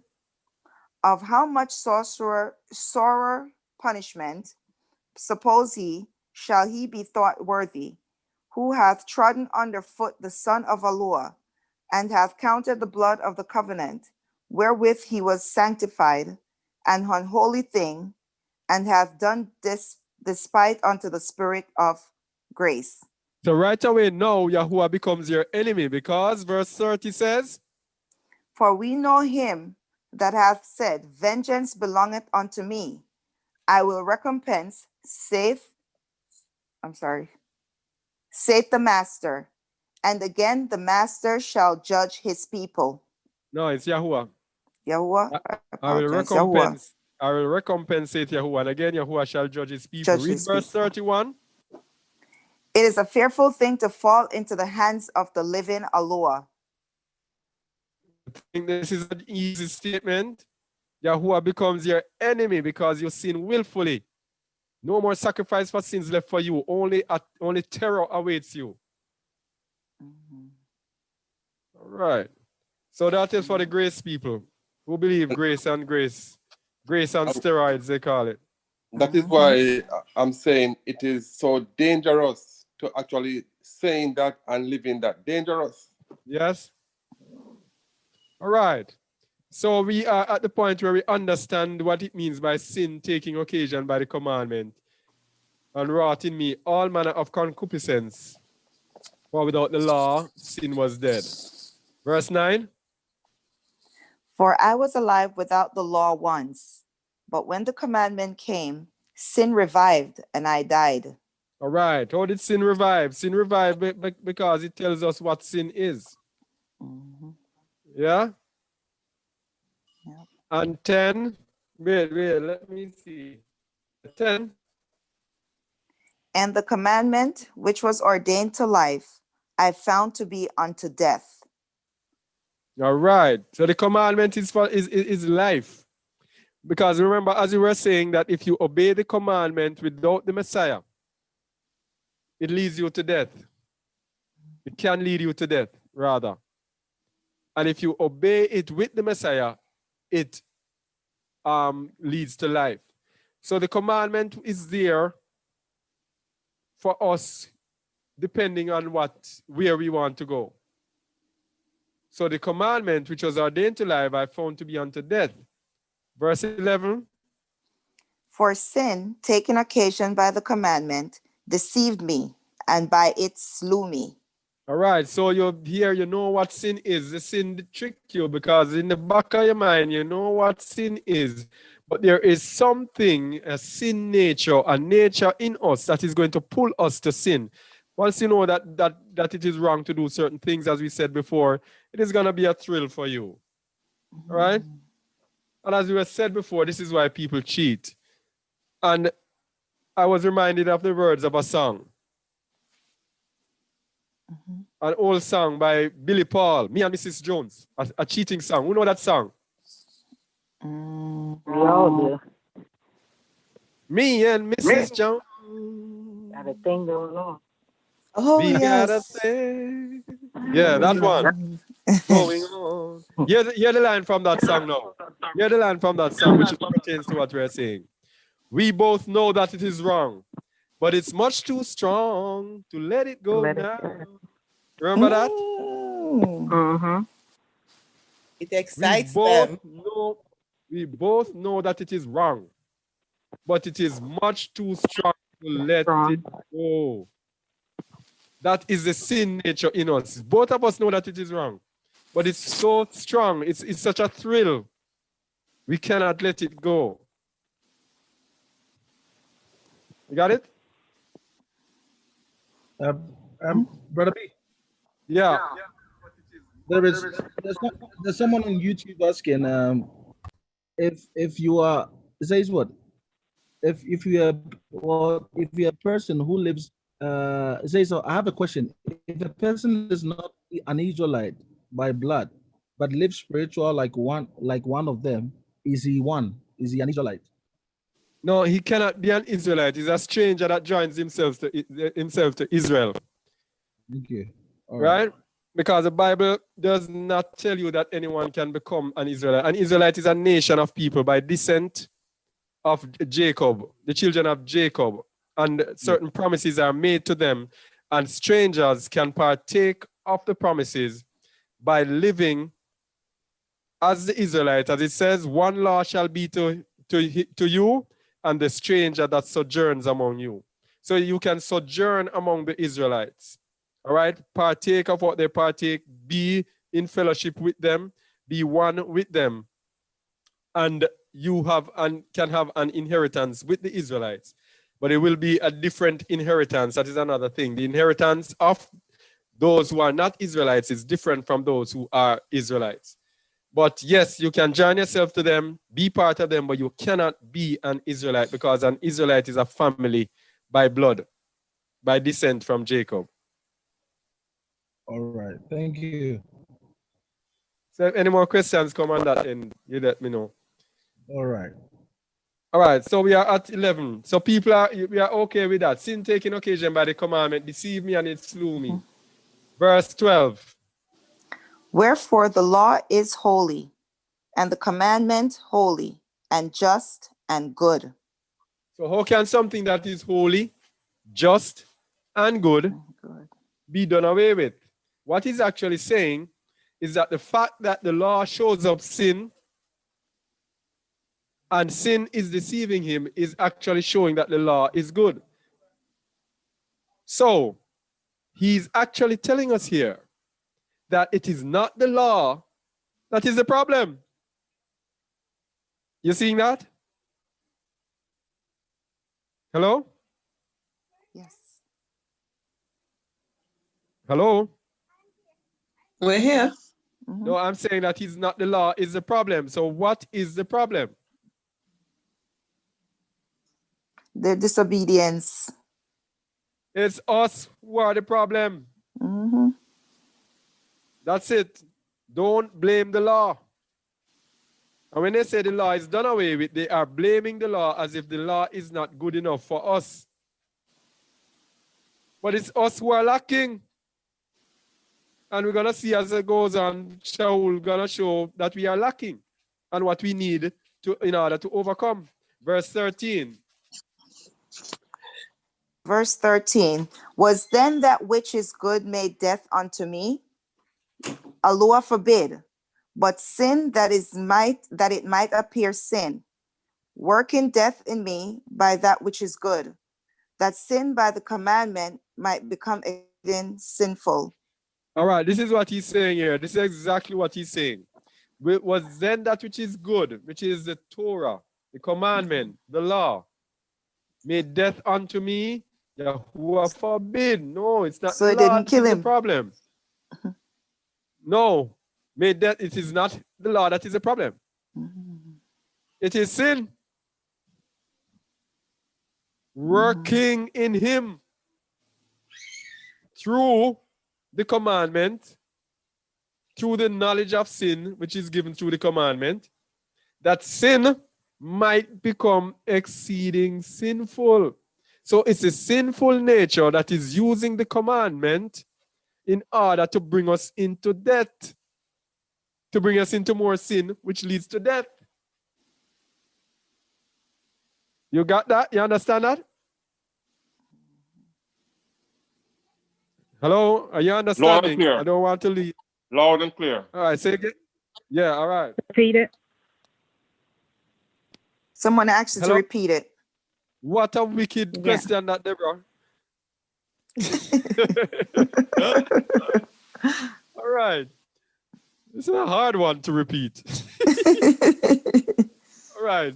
So, it is not the law that is bad, that has brought death unto him, it is sin.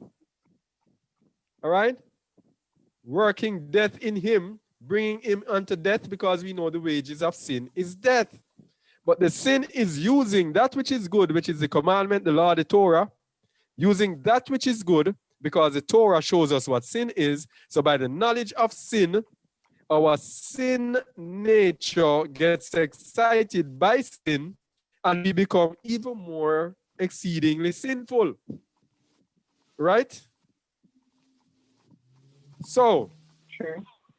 he's telling us now on the other hand, because he's balancing the law and sin here, just showing the law and sin. Verse 14. For we know that the law is spiritual, but I am carnal, sold under sin. All right, so nothing wrong with the law. The law is spiritual, it's good. Spiritual. But it is I am the problem. I am carnal, sold under sin because of the death that was pronounced on Adam.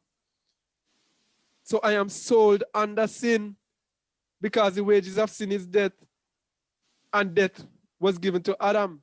So I am sold under sin. I am the prisoner of sin. So as long as I remain carnal, I am going to be a prisoner of sin. Hey, brother B, Yes. it is so very serious, because there's also a law of sin. Because, you know, when we want to do good, is the bad come out, because the law of sin is still there trying to pull us back into sin. That is what we're talking about. That is the force that is pulling us to sin, because we are under the penalty of death. It is So the sin has to pull us. Yeah, go ahead. I'm just saying it's like a real tug of war, because here we have the law that we can live by. There is also a law of sin to pull us back. You know? Yes. So even though we want to do the right thing, but what comes out is the sinful things, you know? So it is really and that force. is why we are powerless. And that is why we are powerless to overcome sin. We cannot just get up and say, okay, I'm going to live a good life. Do what? You cannot do it. Yeah. Verse 15. Romans 7:15. For that which I do, I allow not. For what I would, that do I not. But what I hate, that do I. When we're in sin and bound by sin, don't we remember being under the power of certain things that we just have to do? Almost every one of us had a habit. Some smoke cigarette, some this, and you try all again, over and over again to stop smoking. Some of us were cheating and we try all time to stop. Yeah? Yep. But it sin so excites us, we just cannot stop.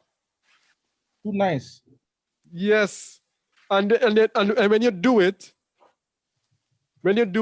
sometimes you feel so angry and frustrated and say, why did I do that? What did I just do? Yes. Yeah. Yeah. That is the sin nature in you, pulling you to do sin. And beside it being sin, it is also a trick, that great delusion. To trick you.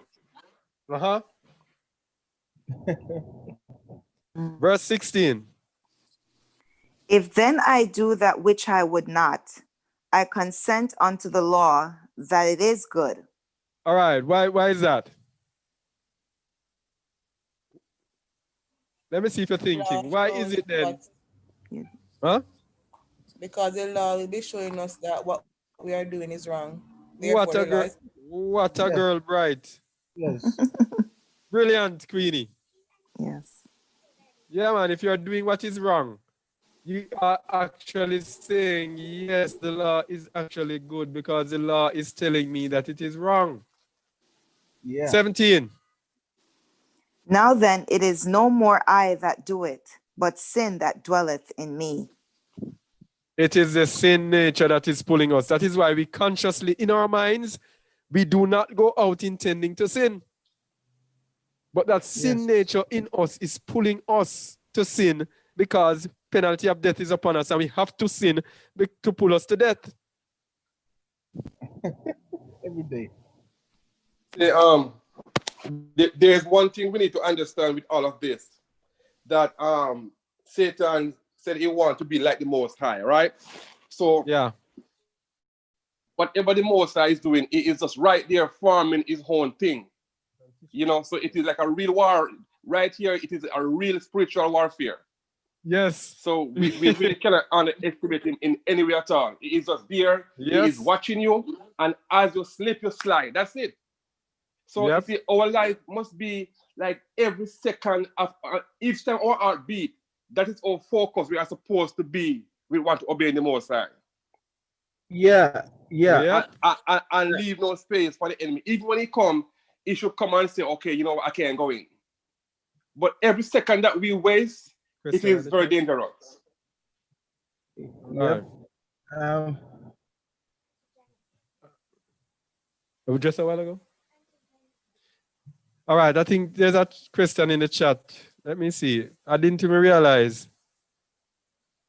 A question, where is it? I don't see any question. No, I answered it. Oh, okay. All right. So let me see now. Where was I again? I was at 18. Read 18, please. Romans 7:18. For I know that in me, that is in my flesh, dwelleth no good thing. For to will is present with me, but how to perform that which is good I find not.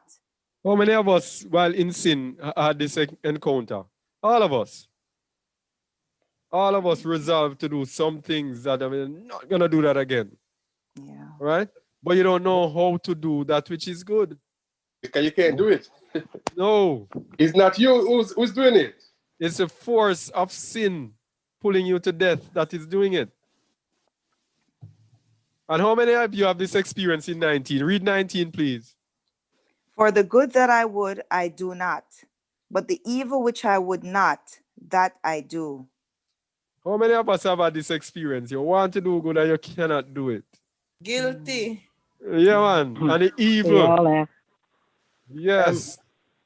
And Bro B, what I was saying earlier on when the line was acting up was that this Paul says that let's not be ignorant about the schemes, the devil's schemes, and this is part of the schemes. He knows that currently the flesh is winning because the flesh we experience every single time, but the spiritual aspect of it we lack in terms of we do not know. Many are not sure. The reason why many Christians are not too sure about keeping the law and believing the law wholeheartedly is because they are not too sure about what lies ahead. And so the devil plays us with that idea. He gets us to settle to say, come on, man. I mean, you ate cake yesterday. How did it feel? How did it taste? You know, have you seen heaven? Have you had a one-on-one standing with Yahuwah and speaking to him? So which of these experiences would you go by? Is it the one that you're experiencing or the one that you have been promised? So the enemy uses this trick all the time. And this is why oftentimes what we want to do, we truly cannot do. And we resort to doing what we have, what we have knowledge of in terms of the physical. We do the wrong things. Yep. Verse 20. Now, if I do that, I would not. It is no more I that do it, but sin that dwelleth in me. Same thing. 21. I find then a law that when I would do good, evil is present with me. All right. When he says a law here, it's not speaking about Torah. Right? He's speaking that there is something in him that seems to be constant. Constant in him. Whenever I want to do good, evil comes and sits right beside there. And say, choose me, choose me. Yeah? Now, for those who say that Sha'ul was teaching that the law is done away with, read 22. For I delight in the law of Aluah after the inward man. What does he mean after the inward man? New The creature, the new spirit. heart. Pardon? One at a time. To be spiritually Queenie? minded is life. I was saying that the new creature, the new heart that you receive, walking in the spirit. Yeah, a more simple one. Kerry? I was just saying the spirit, Yeah, in the spiritual spirit, in his side. mind. In his mind, he delights in the law of Yahuwah. Because what he's doing here is differentiating the spirit or the mind and the flesh itself. So he's saying he delights in the law of Yahuwah in his mind. So even as a believer, he delights in the law of Yahuwah. But, verse 23. But I see another law in my members, warring against the law of my mind, and bringing me into captivity to the law of sin which is in my members. All right. So there is another law in his body, warring against the law of his mind. That is the law of Yahuwah. So he delights in the law of Yahuwah in his mind, in the inward man. But there's another law, and bringing me into captivity to the law of sin which is in my members. So is this law is the law that is just convincing him to do evil whenever he wants to do good. That's the So flesh. that is The also flesh. now what he's saying, that compulsion is bringing him into the captivity to the law of sin, meaning bringing him to captivity, urging him on to sin. So, safe to say, Brother B, what some of those folks are talking about then, you see, that sin law, that is one that they're not even seeing that one, that it is present. But they are so saying that the law is done away with. That law is right there, that is controlling them, you know? Yes. So they are saying, oh, it is dangerous, man, for real. Yes. It controls all of us until we get the remedy. Verse 24. Gotta see the remedy after this. Verse 24. O wretched man that I am, who shall deliver me from the body of this death? So what he's actually telling us that we are in a predicament as it is. As we are, as men without help, we are in a predicament. We are wretched. We are in a body of death. Who is going to deliver us? Verse 25. I thank Aluah through Yahusha Mashiach our master. So then with the mind I myself serve the law of Aluah, but with the flesh, the law of sin. All right, somebody explain this, please.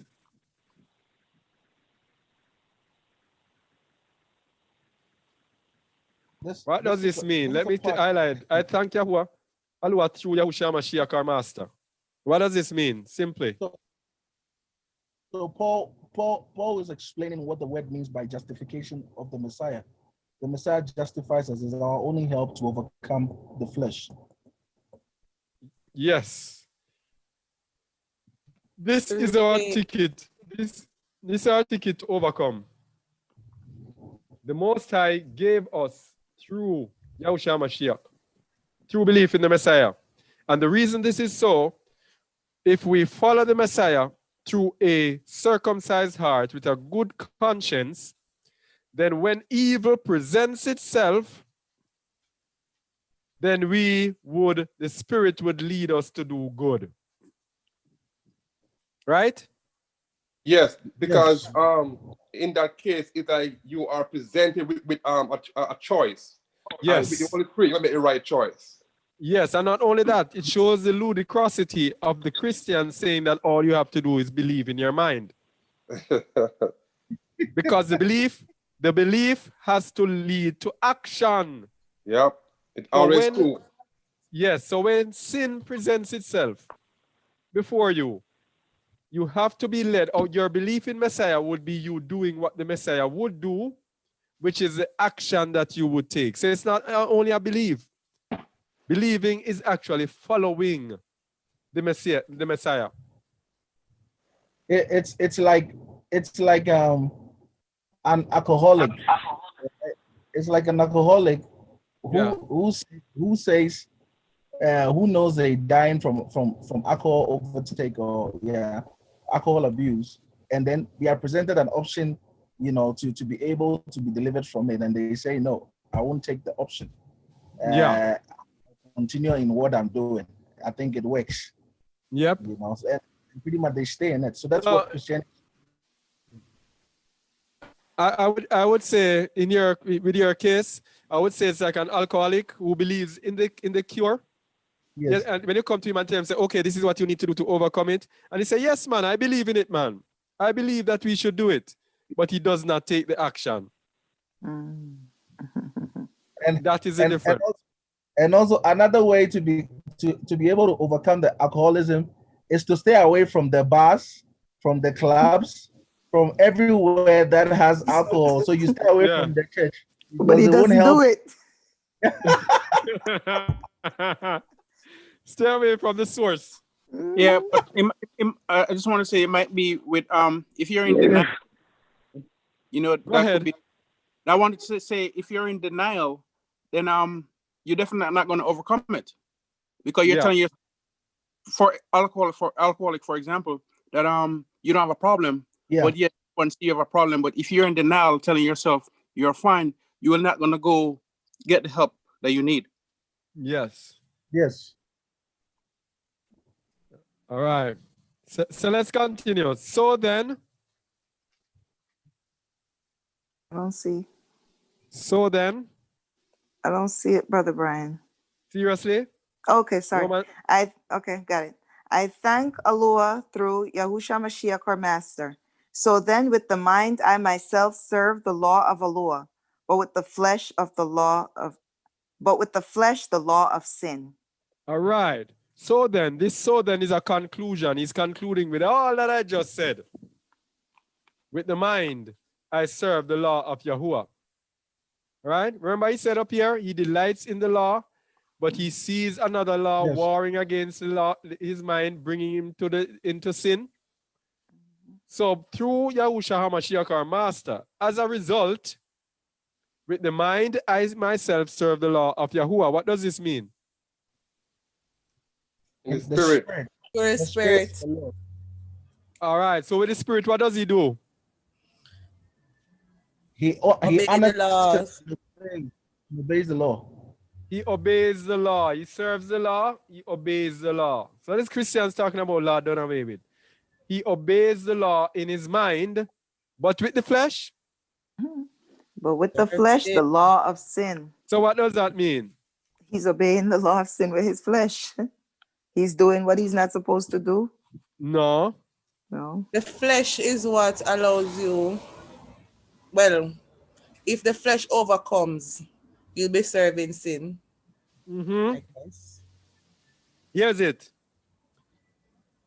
The flesh, the law of sin is going to be always constant. That's what he's telling you. That his flesh is always going to lead him to sin. But through the Messiah, he is able to overcome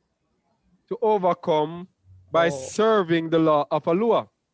But at the same time, not because he has overcome, that does not mean that the law of sin is still not operating in him, trying to get him into sin. So that just shows that really, and in fact, the law cannot be done away with. We need it. No. Without the law. Yeah.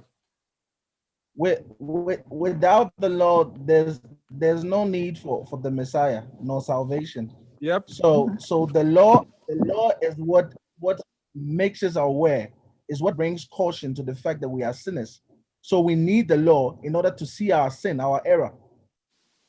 Yeah. Yep. So that is why he tells you to be filled with the Spirit. If you are filled with the Spirit, there's no room for the flesh. And that is why it says the carnal mind cannot serve. Let me go to a couple of them. Philippians 2:5.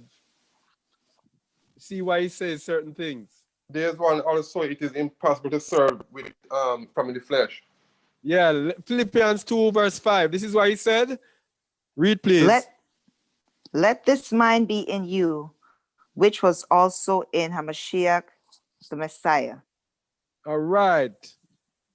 So let this mind be in you. We have to have the same mind as him, or the law of sin will be ruling us. Romans 8:6-8.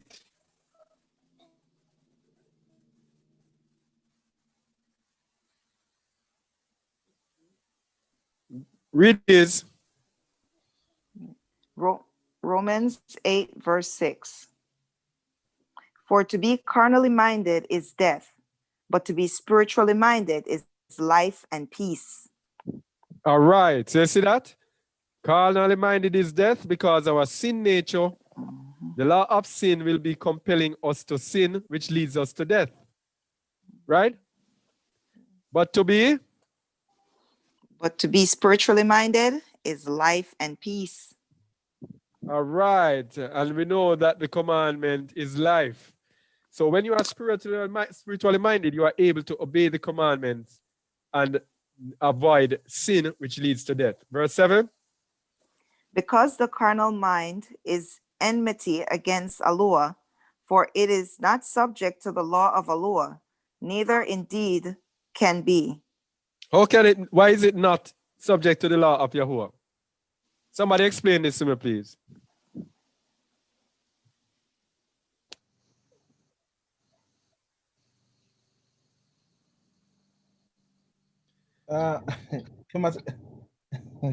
we just covered it in Romans 7. Let's see. This is a after lecture test. There's a war in our members, and yeah, the one that dwells in the flesh will always be at loggerheads with the Father, with obeying and complying to the will of the Father. Yes. Remember, it says they are always in conflict. There is a law of sin in him that is going against the law of the law of Yahuwah, which is in his inward man. So this is why it cannot be subject to the law of Yahuwah, because it is carnal and it is contrary to the law of Yahuwah. And also, so then that is why. Yeah. Okay, so the reason why, because when he said he wants to do right within his mind, he wants to do right, but the law of the flesh is always there. So that force which is attacking is going to attack the flesh. Yeah. And it's when the flesh lose out, the spirit get messed up. Yep. No, when the flesh win, you get messed up, innit? No, I mean when the force actually dominate the flesh. Oh, okay. Yeah. So that force would not come against that spirit that you are in, but it is the flesh that you are still walking in is going to mess with your flesh. And if you give in to that flesh, that's when you're in problem. Yeah. That is why it is going to be forever active. No, but you don't bring in the law of Yahuwah in that. Huh? No. You have to bring in the. No, I'm talking the law of the that sin law. Yeah. That will attack the flesh. It doesn't really attack. Does it attack the flesh though? When you go to the one he was earlier, and he said when he wants to do right, he do wrong. So the law of sin is still there. Yeah, but what it does, it actually wills you to sin. It doesn't really attack the flesh, it wills you to do that which is wrong. So it will be fulfilling the lust of the flesh. Yeah, lust and pride and all of the things that cause us to sin. Yeah, that's what it pulls you to do. So pride it would of be life, like lust of the flesh, lust of the eyes. Enticing the flesh, and the flesh will give in. Yes. Yeah, right. yeah, Yes. everything of the flesh. Yeah. Yeah. Yeah, more like enticing. More like enticing than attacking. The next time you hear Christians say to you the law is done away with, I think the question you must ask them is, so what does your belief, how does your belief help you to be compliant in showing obedience to him? Because if you believe in him, belief doesn't come with just confession, it comes with action. So what you do in your outward nature, which shows your compliance to his authority, you know, because then your action of something is what is doing what the law requires, doing what he says we must do, which is keeping the Torah. Yep. I think what they are doing, they are pick and choosing the ones that they want to obey. Yeah. But I've never seen in scripture where it says some of the law. It already said the laws or the law, you know. It never says some. Yeah. So then verse 8, read please. So then they are in the flesh cannot please Aluah. They that. So then they that are in the flesh cannot please Aluah. All right. So these are the Old Testament only believers who only believe in Torah. Right? Reject the New Testament. They that are in the flesh cannot please Aluah because the flesh is always going to be dominating. Yeah? Longer. Last one here, Ephesians 4. 23 to 24. Verse 22. Verse 22. Read, please. Somebody was saying something? Yeah, go ahead. Ephesians 4:22. That ye put off concerning the former conversation, the old man which is corrupt according to the deceitful lusts. All right. The old man. All right. So when we come to the Messiah, it says, any man come to Messiah, he's a new creature. All right. So the old man is corrupt according to the deceitful lusts, the lusts that were in us, that the Apostle Sha'ul was speaking about, that's old sin nature that dominated. Verse 23. And be renewed in the spirit of your mind. So it's the spirit of your mind that is renewed that is going to let you overcome and overpower the flesh. That is why you have to walk in the spirit and you have to be filled with the spirit in order to overcome the flesh. Because anyone asks you who's your greatest enemy is yourself, because there is a battle that is going on in the hearts of believers. Non-stop battle is going on inside of you. Battle of the flesh and the spirit. Continue. You are your greatest enemy. Continue. True. And that he put on the new man, which after Aluah is created in righteousness and true holiness. All right. So this is it. The old man has to die. The old sinful man has to be put away. And we know that he doesn't go away, because this is what happens. You have people who they become believers and then they just go back to their old cares of life, go back living their old lives as they were. All right? That old sinful man is there raging in the background, taking his time and gnawing at you until when you look, everything takes its time and goes back to normal. And normal means the sin man is dominating and you only have desires for sin. When you come to the Most High, you have to be diligent, to be pushing, to be pressing on, because as long as you live, that sin man is not going to give up. So never. Brother Brian, it's important to not be ignorant of the fact that the flesh desireth sin. Yes. Because you need to identify, you need to acknowledge that if I'm ignorant about the fact that I still live in sin, then sin will have its way with you. Yes. Yes, sir. All right. So that was that part, because I needed to do another part now to quickly look at a few of Sha'ul's other misunderstood writings. Yeah. So is there any comments or anything on this section? just to see if I can paraphrase so that we can all have that in mind as well. So what I have derived from what you have said so far is that there are two laws, one spiritual, one physical, one fleshy, and in the absence of the other, one is available. And the answer, and then so if there's absence of the spiritual law, the physical law is present. And if the physical law is present, if the vice versa, let me put it that way. So in actual summary, the only way to overcome the physical law is to be spiritually minded, which so that we don't fall into diverse temptations that is presented by our bodies, our flesh. Mm-hmm. Yes. Yes. Except that the physical, only thing I would add is that the physical law is always present. Yes, So, no matter what. Yeah, Sin no will matter what. always be present. Yeah, because you have the that sin is always going to be willing you to death.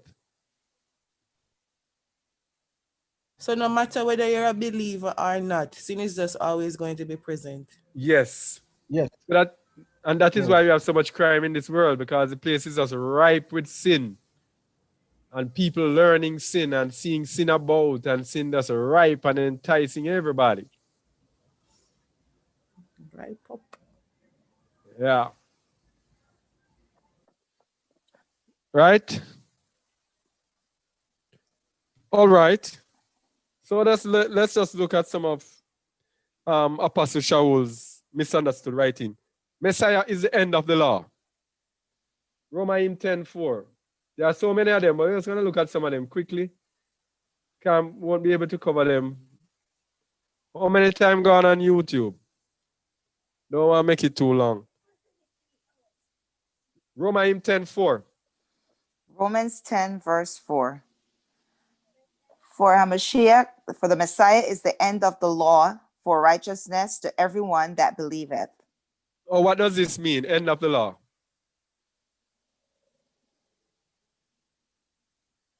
You should be walking in spirit. No, Messiah is the end of the law. Anyone, please. So he came to fulfill the law. And Is that what it is? anyone that lives in him has overcome the law. Oh, what does end mean? It done. All things lead to the Messiah. Yes. That's the closest one so far. The point aimed at. It's from the Greek teleos. Let's get it. The end is from the Greek telos. I said teleos. To set out for a definite point or goal. So it's the point aimed at. And the point aimed at as a limit. All right? That is the conclusion of an act or state. Termination, literally, figuratively, or indefinitely.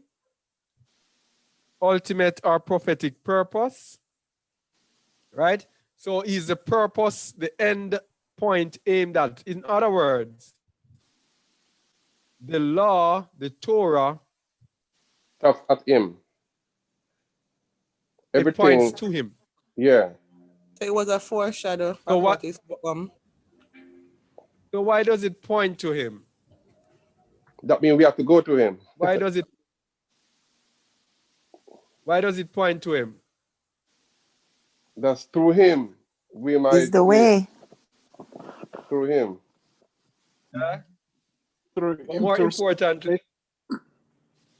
More importantly, let me get this. More importantly, the law needed to be magnified. Why did the law need to be magnified? Because the law showed us what sin is, but the law does not have a provision for us to overcome sin. Right? So that is why the Messiah was the point aimed at by the law. The law aimed at the Messiah because the law is pointing at the Messiah and saying, you are the one who are going to get these people to overcome these sins that I'm showing you. So bro B, then Yes. doesn't it still come back to what I just said, that living in the Messiah, because in the Messiah is faith. In the Yeah. Messiah doing it ends, you overcome. You overcome the law, the physical law. Yeah. You don't overcome the law. You obey the law. You You overcome overcome sin sin. through Yes, obedience to the law. sorry, yes, you overcome sin, yes. Yes. Yeah. So the Messiah becomes pretty much what ends your freedom, your ability to go and just get to willful sin. It becomes your conscience. Yeah. Yeah. Yeah. It becomes your conscience, which enables you to obey the law. Yeah. Yeah. So this is why it says, Galatians 3:24. Read, please. Wherefore the law was our schoolmaster to bring us unto a Mashiach, the Messiah, that we might be justified by faith. All right. So the law was our schoolmaster. What does this mean? A schoolmaster? Teacher. Teaches us. The head teacher. Head cook and buckle wash. Yeah. So the law was our teacher to bring us unto Messiah. So you learn the Torah to bring us unto Messiah, and then you'll be justified by faith. Then you will have the ability to walk in Torah.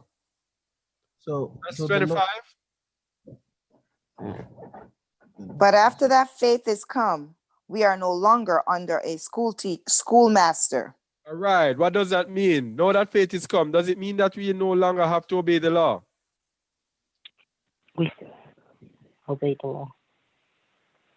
Okay. No longer have to walk in the letter of the law. But Oh, what a bright girl. Yeah? You took the word out of my mouth. Yeah. Now that the faith is come, you no longer have to walk in the letter of the law, because now you're under a new covenant, serving under a new master, which is Messiah Yahusha. Verse 26. For ye are all the children of Aluah by faith in Yahusha Mashiach. All right. So that's it. You become the children of Aluah. All right. So that is Christ is the end of the law. Another one. Any of you know of any, you can make a look at it to see if we can get the understanding of it. Another one is the one that they use to say we can't eat anything. Yes, I was gonna say that. I was gonna ask you that. Every creature is good. Yeah. That one. Pork. Yeah. Why you gotta hit the pork? Yeah. The hog or the swine. the Trenton. The grunt. Yeah. Arnold. Arnold, yeah. Let's go there, because this is another one that they say, because as we said at the beginning, if anyone is teaching you, if Sha'ul is teaching you against the law, Sha'ul is of the devil. Yes. Sha'ul could never ever be teaching us against Torah. Timotheus Rishon, 1 Timothy 4:3. Read, please. Forbidden to marry and commanding to abstain from meats which Aluah hath created to be received with thanksgiving of them which believe and know the truth. Okay. This means here is broma, which means food, right? Right? It's really food. Yeah. So, forbidding to marry and commanding to abstain from foods or meats which Aluah hath created to be received with thanksgiving of them which believe and know the truth. Now, is this every food or every meat he's talking about? No.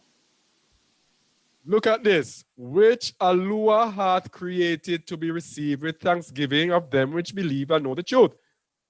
What is the truth? The law, Psalm 119, verse 142. What a bright man this is. Boy. Bright boy, yes. Bright little boy. Psalm 119, 142. In the front of the classroom. Pardon? He needs to be at the front of the classroom. Psalm 119, 142. Read, please. Thy righteousness is an everlasting righteousness, and thy law is the truth. All right. So right away here, which Yahuwah had created to be received with thanksgiving, and them which believe and know the truth. So the truth is in the Torah. So where in the Torah do we find the truth about these meats or food that we should eat? Leviticus Leviticus what? 21, 20, 11. 11, 20. You have a big X. Big X. 11, I isn't it? Oh, know, we are I in know. Leviticus. I 11. know. It's a limit, yeah. You're no We're longer bright. close. This is the truth. Those who know the truth, and the truth is laid out here. On which meats, which food we should eat. With Right? Thanksgiving. Mm. Yes. And with thanksgiving, you give thanks for what you have gotten, and you do it, but it gives you the clean and unclean. So this now is speaking about those food that the Most High has certified as being good. Verse Yes. 4. Let's go to verse 4. This is the one that they use. For every creature of Aluah is good, and nothing to be refused, if it be received with thanksgiving. All right. So Sha'ul had already qualified at the top that what he's talking about is those that the Most High had shown in his Torah. But these people say, it says every creature is good. That means we can eat anything. No, nothing is no longer forbidden.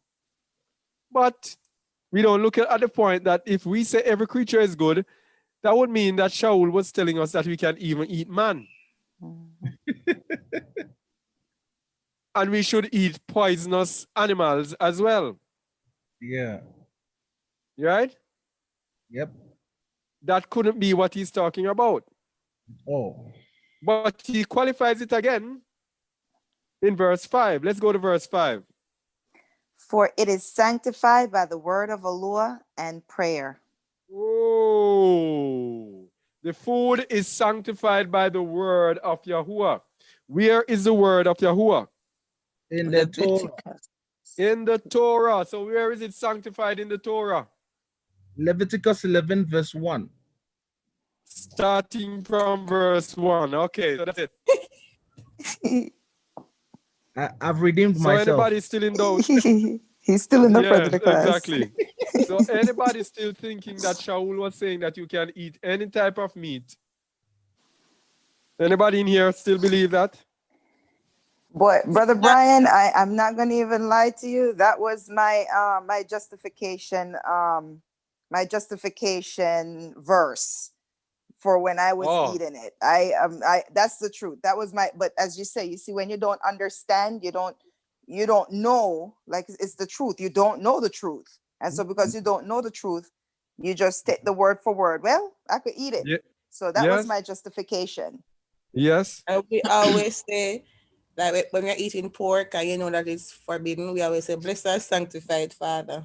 Yes. Right? True. Yes. For this pork I'm about to eat, sanctified. True. Yes, Bless our sanctified. That's true. Yeah.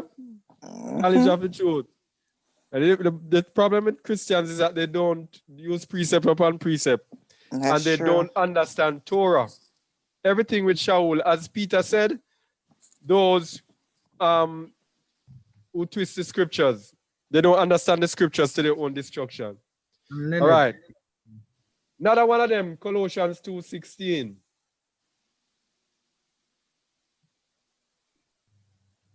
Let no man dare judge you in meat. Yeah, remember this one? This is another one they use. This one has very many uses. It means you can eat anything. It means you can drink anything. I know holy You day can pray on any day. You can keep any day holy. Yeah. You can keep the Sabbath day is no more significance. So this one is very important. All right. All right, let me see now. All right, let's stay here. Read, please. Let no man therefore judge you in meat, or in drink, or in respect of an holy day, or of the new moon, or of the Sabbath days. All right, which are a shadow of things to come, but the body of the Messiah. All right, so here's this now. What I don't understand, you have to also understand history and ecclesia history through this. When the Apostle Sha'ul set up his assemblies, there were always people who were coming, different religious groups. It wasn't like today where you had easy transportation and easy communication.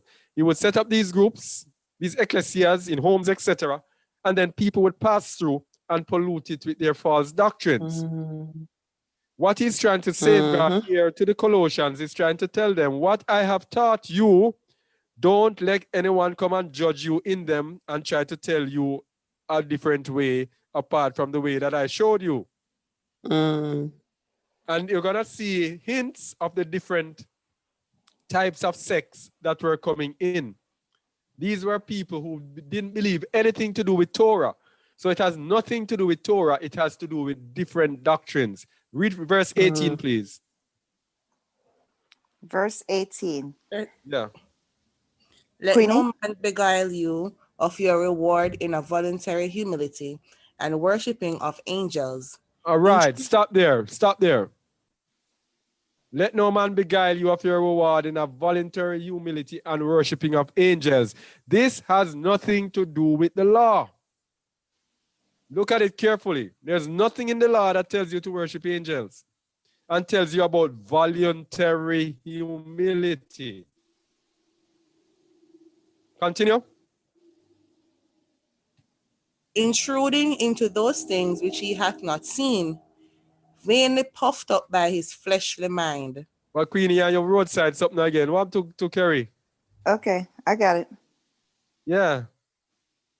Start here, start here in the cars again. Go ahead. And not holding the head from which all the body. No. You want me to read that again? Okay.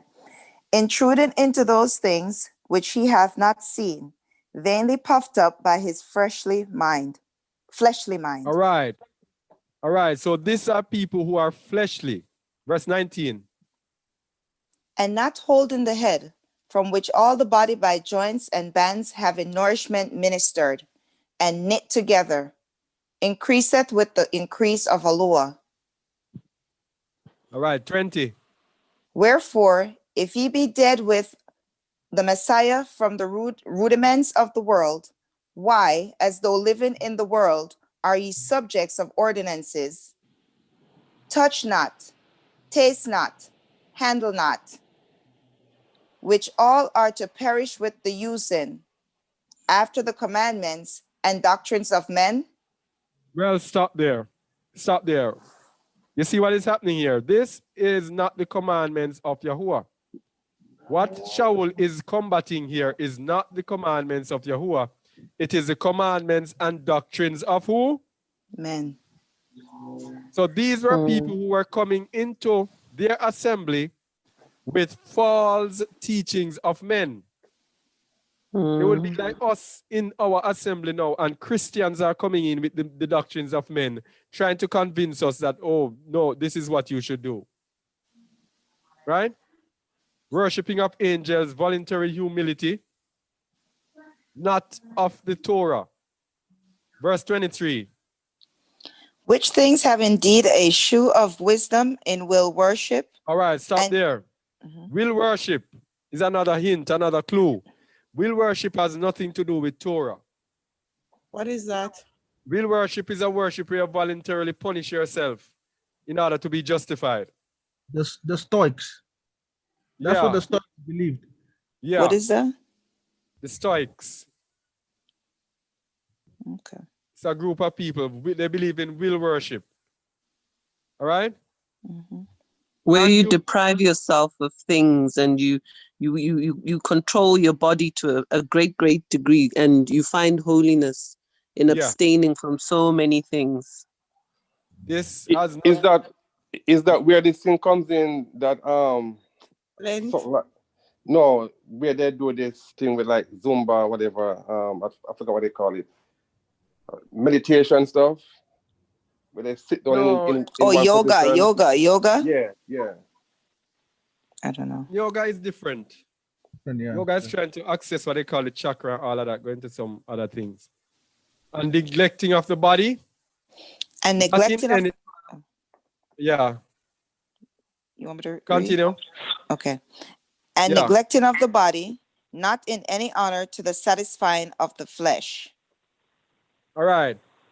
So it appears to have wisdom in will worship and humility and neglecting of the body. All right. So what actually Sha'ul was actually speaking about here is that let no man come in and tell you how to keep these things. Let no man judge you in what you eat, nor what you drink. Let no man tell you about any holy day, or of the new moon, or of the Sabbath days. Wow. All right? So, so that means, Brother B, what the apostle was saying, you know what? The Most High said to observe the Sabbath day. Don't let them come to you and say otherwise. But these Christians here are trying to say that Paul was saying, don't let them judge you. Come, it is so clear, man. You can have it on any day. Clear. Yeah, we have to use this to remember that Satan wants to be like the Most High. Very, very close. Yep. And the truth is that all these people were worshiping in the synagogue. They were all worshiping in the synagogue. The Epicureans, the Stoics, all these people with their own philosophies. Yes, everybody mixed up. Yeah. That is why the original assembly were set apart. Yeah. That is why the assembly had to be set apart, and you had set apart assemblies where you have small groups by themselves. Because everybody was mixed up together. Just like in today's world, in the church system, you have all different kind of stuff going on in the one building. Yeah. All right. Let me give a precept to that now. Galatians 1:17. This is what I'm saying, that they had groups that used to come into Sha'ul's assemblies and mess with them, trying to get them. Galatians 1:6. I marvel that ye are so soon removed from him that called you into the grace of Hamashiach unto another gospel, which is not another, but there be some that trouble you and would pervert the gospel of Hamashiach. That's what I'm saying. There are some that come in and trouble the assemblies, trying to distort them and turn them away from the way. This is why Sha'ul had to say this, verse 8. But though we or an angel from heaven preach any other gospel unto you than that which we have preached unto you, let him be accursed. All right. So this is a part. This was the problem that we just spoke about a while ago. People coming in and disturbing his assembly. It was a very constant thing with him. So much so. He said in Galatians 5:11, go to Galatians 5:11. And I, brethren, if I yet preach circumcision, why do I yet suffer persecution? Then is the office of the cross seized. All right, here's the next verse now. Hear the next verse. I would they were even cut off, which trouble you. Stop there. You see the same thing here? There's 3 verses straight. We are showing you the same thing. Groups were coming into his assemblies and trying to get them away from what he taught them. This is it. Right?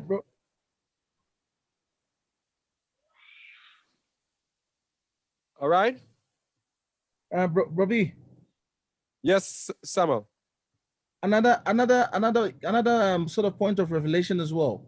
The same thing that was happening in Apostle Paul's era is what is happening in our generation as well, because this life is just a mirror of the ancient world. And the Stoics and the Epicureans that we see are now have become pastors in the church. Because remember, church comes from sekis, the worship of the devil. It comes from the temple. And this is what they preach. This is what they were preaching, the Stoics and the Epicureans. They were preaching self-love. So if you look at auto-suggestion, there's something called auto-suggestion. If you look up that word on the internet right now, you realize that is the same word these people are preaching in the church. Affirmations. It comes from affirmation, mental diet. To say start paying attention to your self-talk. You use affirmations like, I can be all things, I can be this, I am courageous, I am accomplished. These are the same men that are sitting in the church preaching these motivational, fleshy carnal desires. These are the same people. There is nothing new.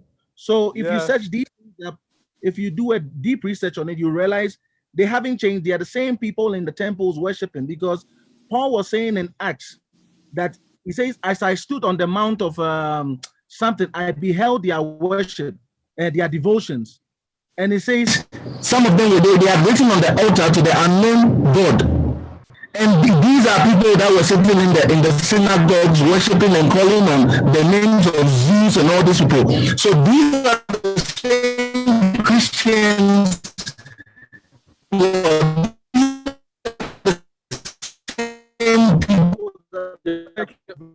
You're breaking up somewhere. To Christianity. The religion had to tell them. Okay. Sorry, can you hear me now? Yeah, hearing you clearly now. And these are the same people Paul was warning and was telling the other brethren that, listen, you need to get out. This is where the ecclesia, the whole mandate of ecclesia started happening, because Paul had to go and tell them that the Most High, seeing that he fashioned the heavens and the earth, he made everything. He does not dwell in temples made with hands. So this was a reason why he was telling them to get out of the religion, of that religion, that sect, that Christian sect, and starting to come into truth. So yeah, so these same people are still living amongst us, even in this current day. All right. All right. The next time you're talking, you see you make them put the mic a little closer. You're low. All right. Okay. All right. Yeah. All right. So the next one we're gonna look at is Romaim 14. I think this is the last one. If anyone remembers any other one, you can look it up. Yeah, because we're on 3 hours now on YouTube. Yeah, all right. So this Romaim 14, hit this now. Let's make this the last one. Romans 4, verse 1. Him that is weak in the 14. faith, Romans 14, verse 1. Him that is weak in the faith receive ye, but not to doubtful disputations. For one believeth that he may eat all things, another, who is weak, eateth herbs. All right. Remember this one? Hey, this is the one that also used to eat anything that they want to eat. But this one, the Romans 14, is actually Sha'ul speaking on the difference between meat eaters and those who are vegetarians. And he's speaking on fasting as opposed to those who decide not to fast. That's simply it. That's simply it. We're going to see it. Read verse 3, please. Let not him that eateth despise him that eateth not, and let not him which eateth. This is fasting. This is fasting. Him that eateth, don't fast. Let him not despise he that fasts. Continue. And let not him which eateth not judge him that eateth, for Aluah hath received him. All right. Who art thou? Who art thou that judgest another man's servant? To his own master he standeth or falleth. Yea, he shall be holden up, for Aluah is able to make him stand. All right. So this is what they use now when they to reject the Sabbath. Verse 5. One man esteemeth one day above another, another esteemeth every day alike. Let every man be fully persuaded in his own mind. All right. So this is speaking about the day of fasting. Right? Like how we fast on a Thursday. Say we fast on a Thursday. And someone decides, no, I'm not going to fast on a Thursday. I want to fast on a Monday. It was a kind of dispute like that Sha'ul was about. Right? Continue.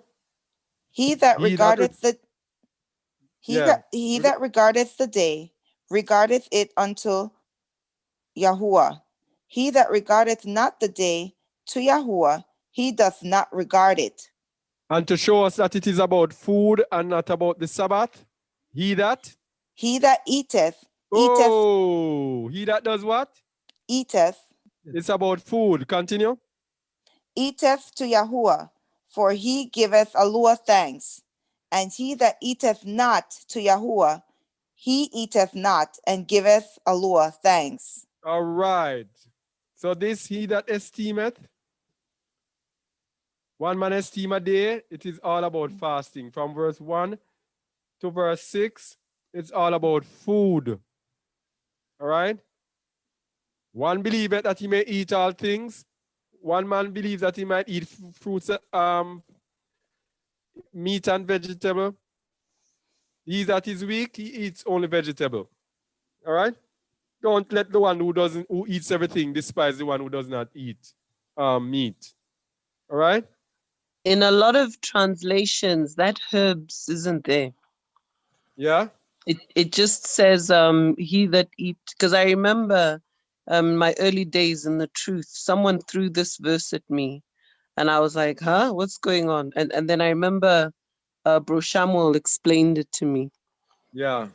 Yeah, a lot of the versions don't have herbs. So it just makes it look like those people that want to eat everything, leave them. It's okay. They're stronger than you in faith. But you're being picky about your pork and your what? You're actually weak in your faith. You should be eating everything if you want to. All right. So here the CEV says it. You read any followers who count? Any followers who count one day more important than another day, do it to honor their master. And any followers who eat meat give thanks to Aluah, just like the ones who don't eat meat. So that's the same thing that we said. It's all about whether you eat meat or not. That's what it's about. Those who refuse to eat certain things, one who abstains, one who does not eat. Yeah. So that's more or less it. All right. Any questions? Any comments? Anything? All right. So we should all understand Sha'ul now. Yep. All right. Yeah. We can't cut corners any longer. The truth is before us, bearing witness to our conscience. Yep. Yep. So, yeah, the truth is bearing witness to our conscience. So we have to actually,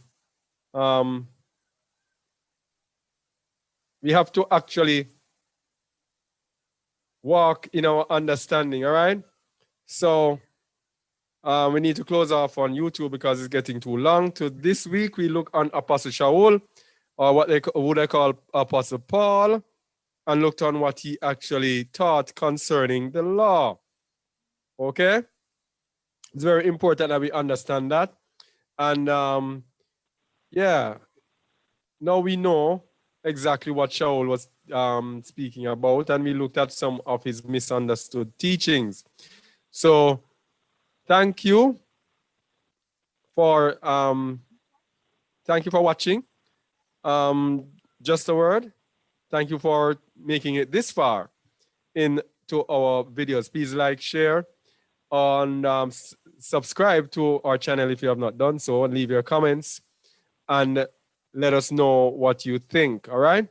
So you can check out more of our teachings on justaword.org, and coming very soon, justawordradio.com. So until next time, this is Aliyahu Yasharal saying shalom.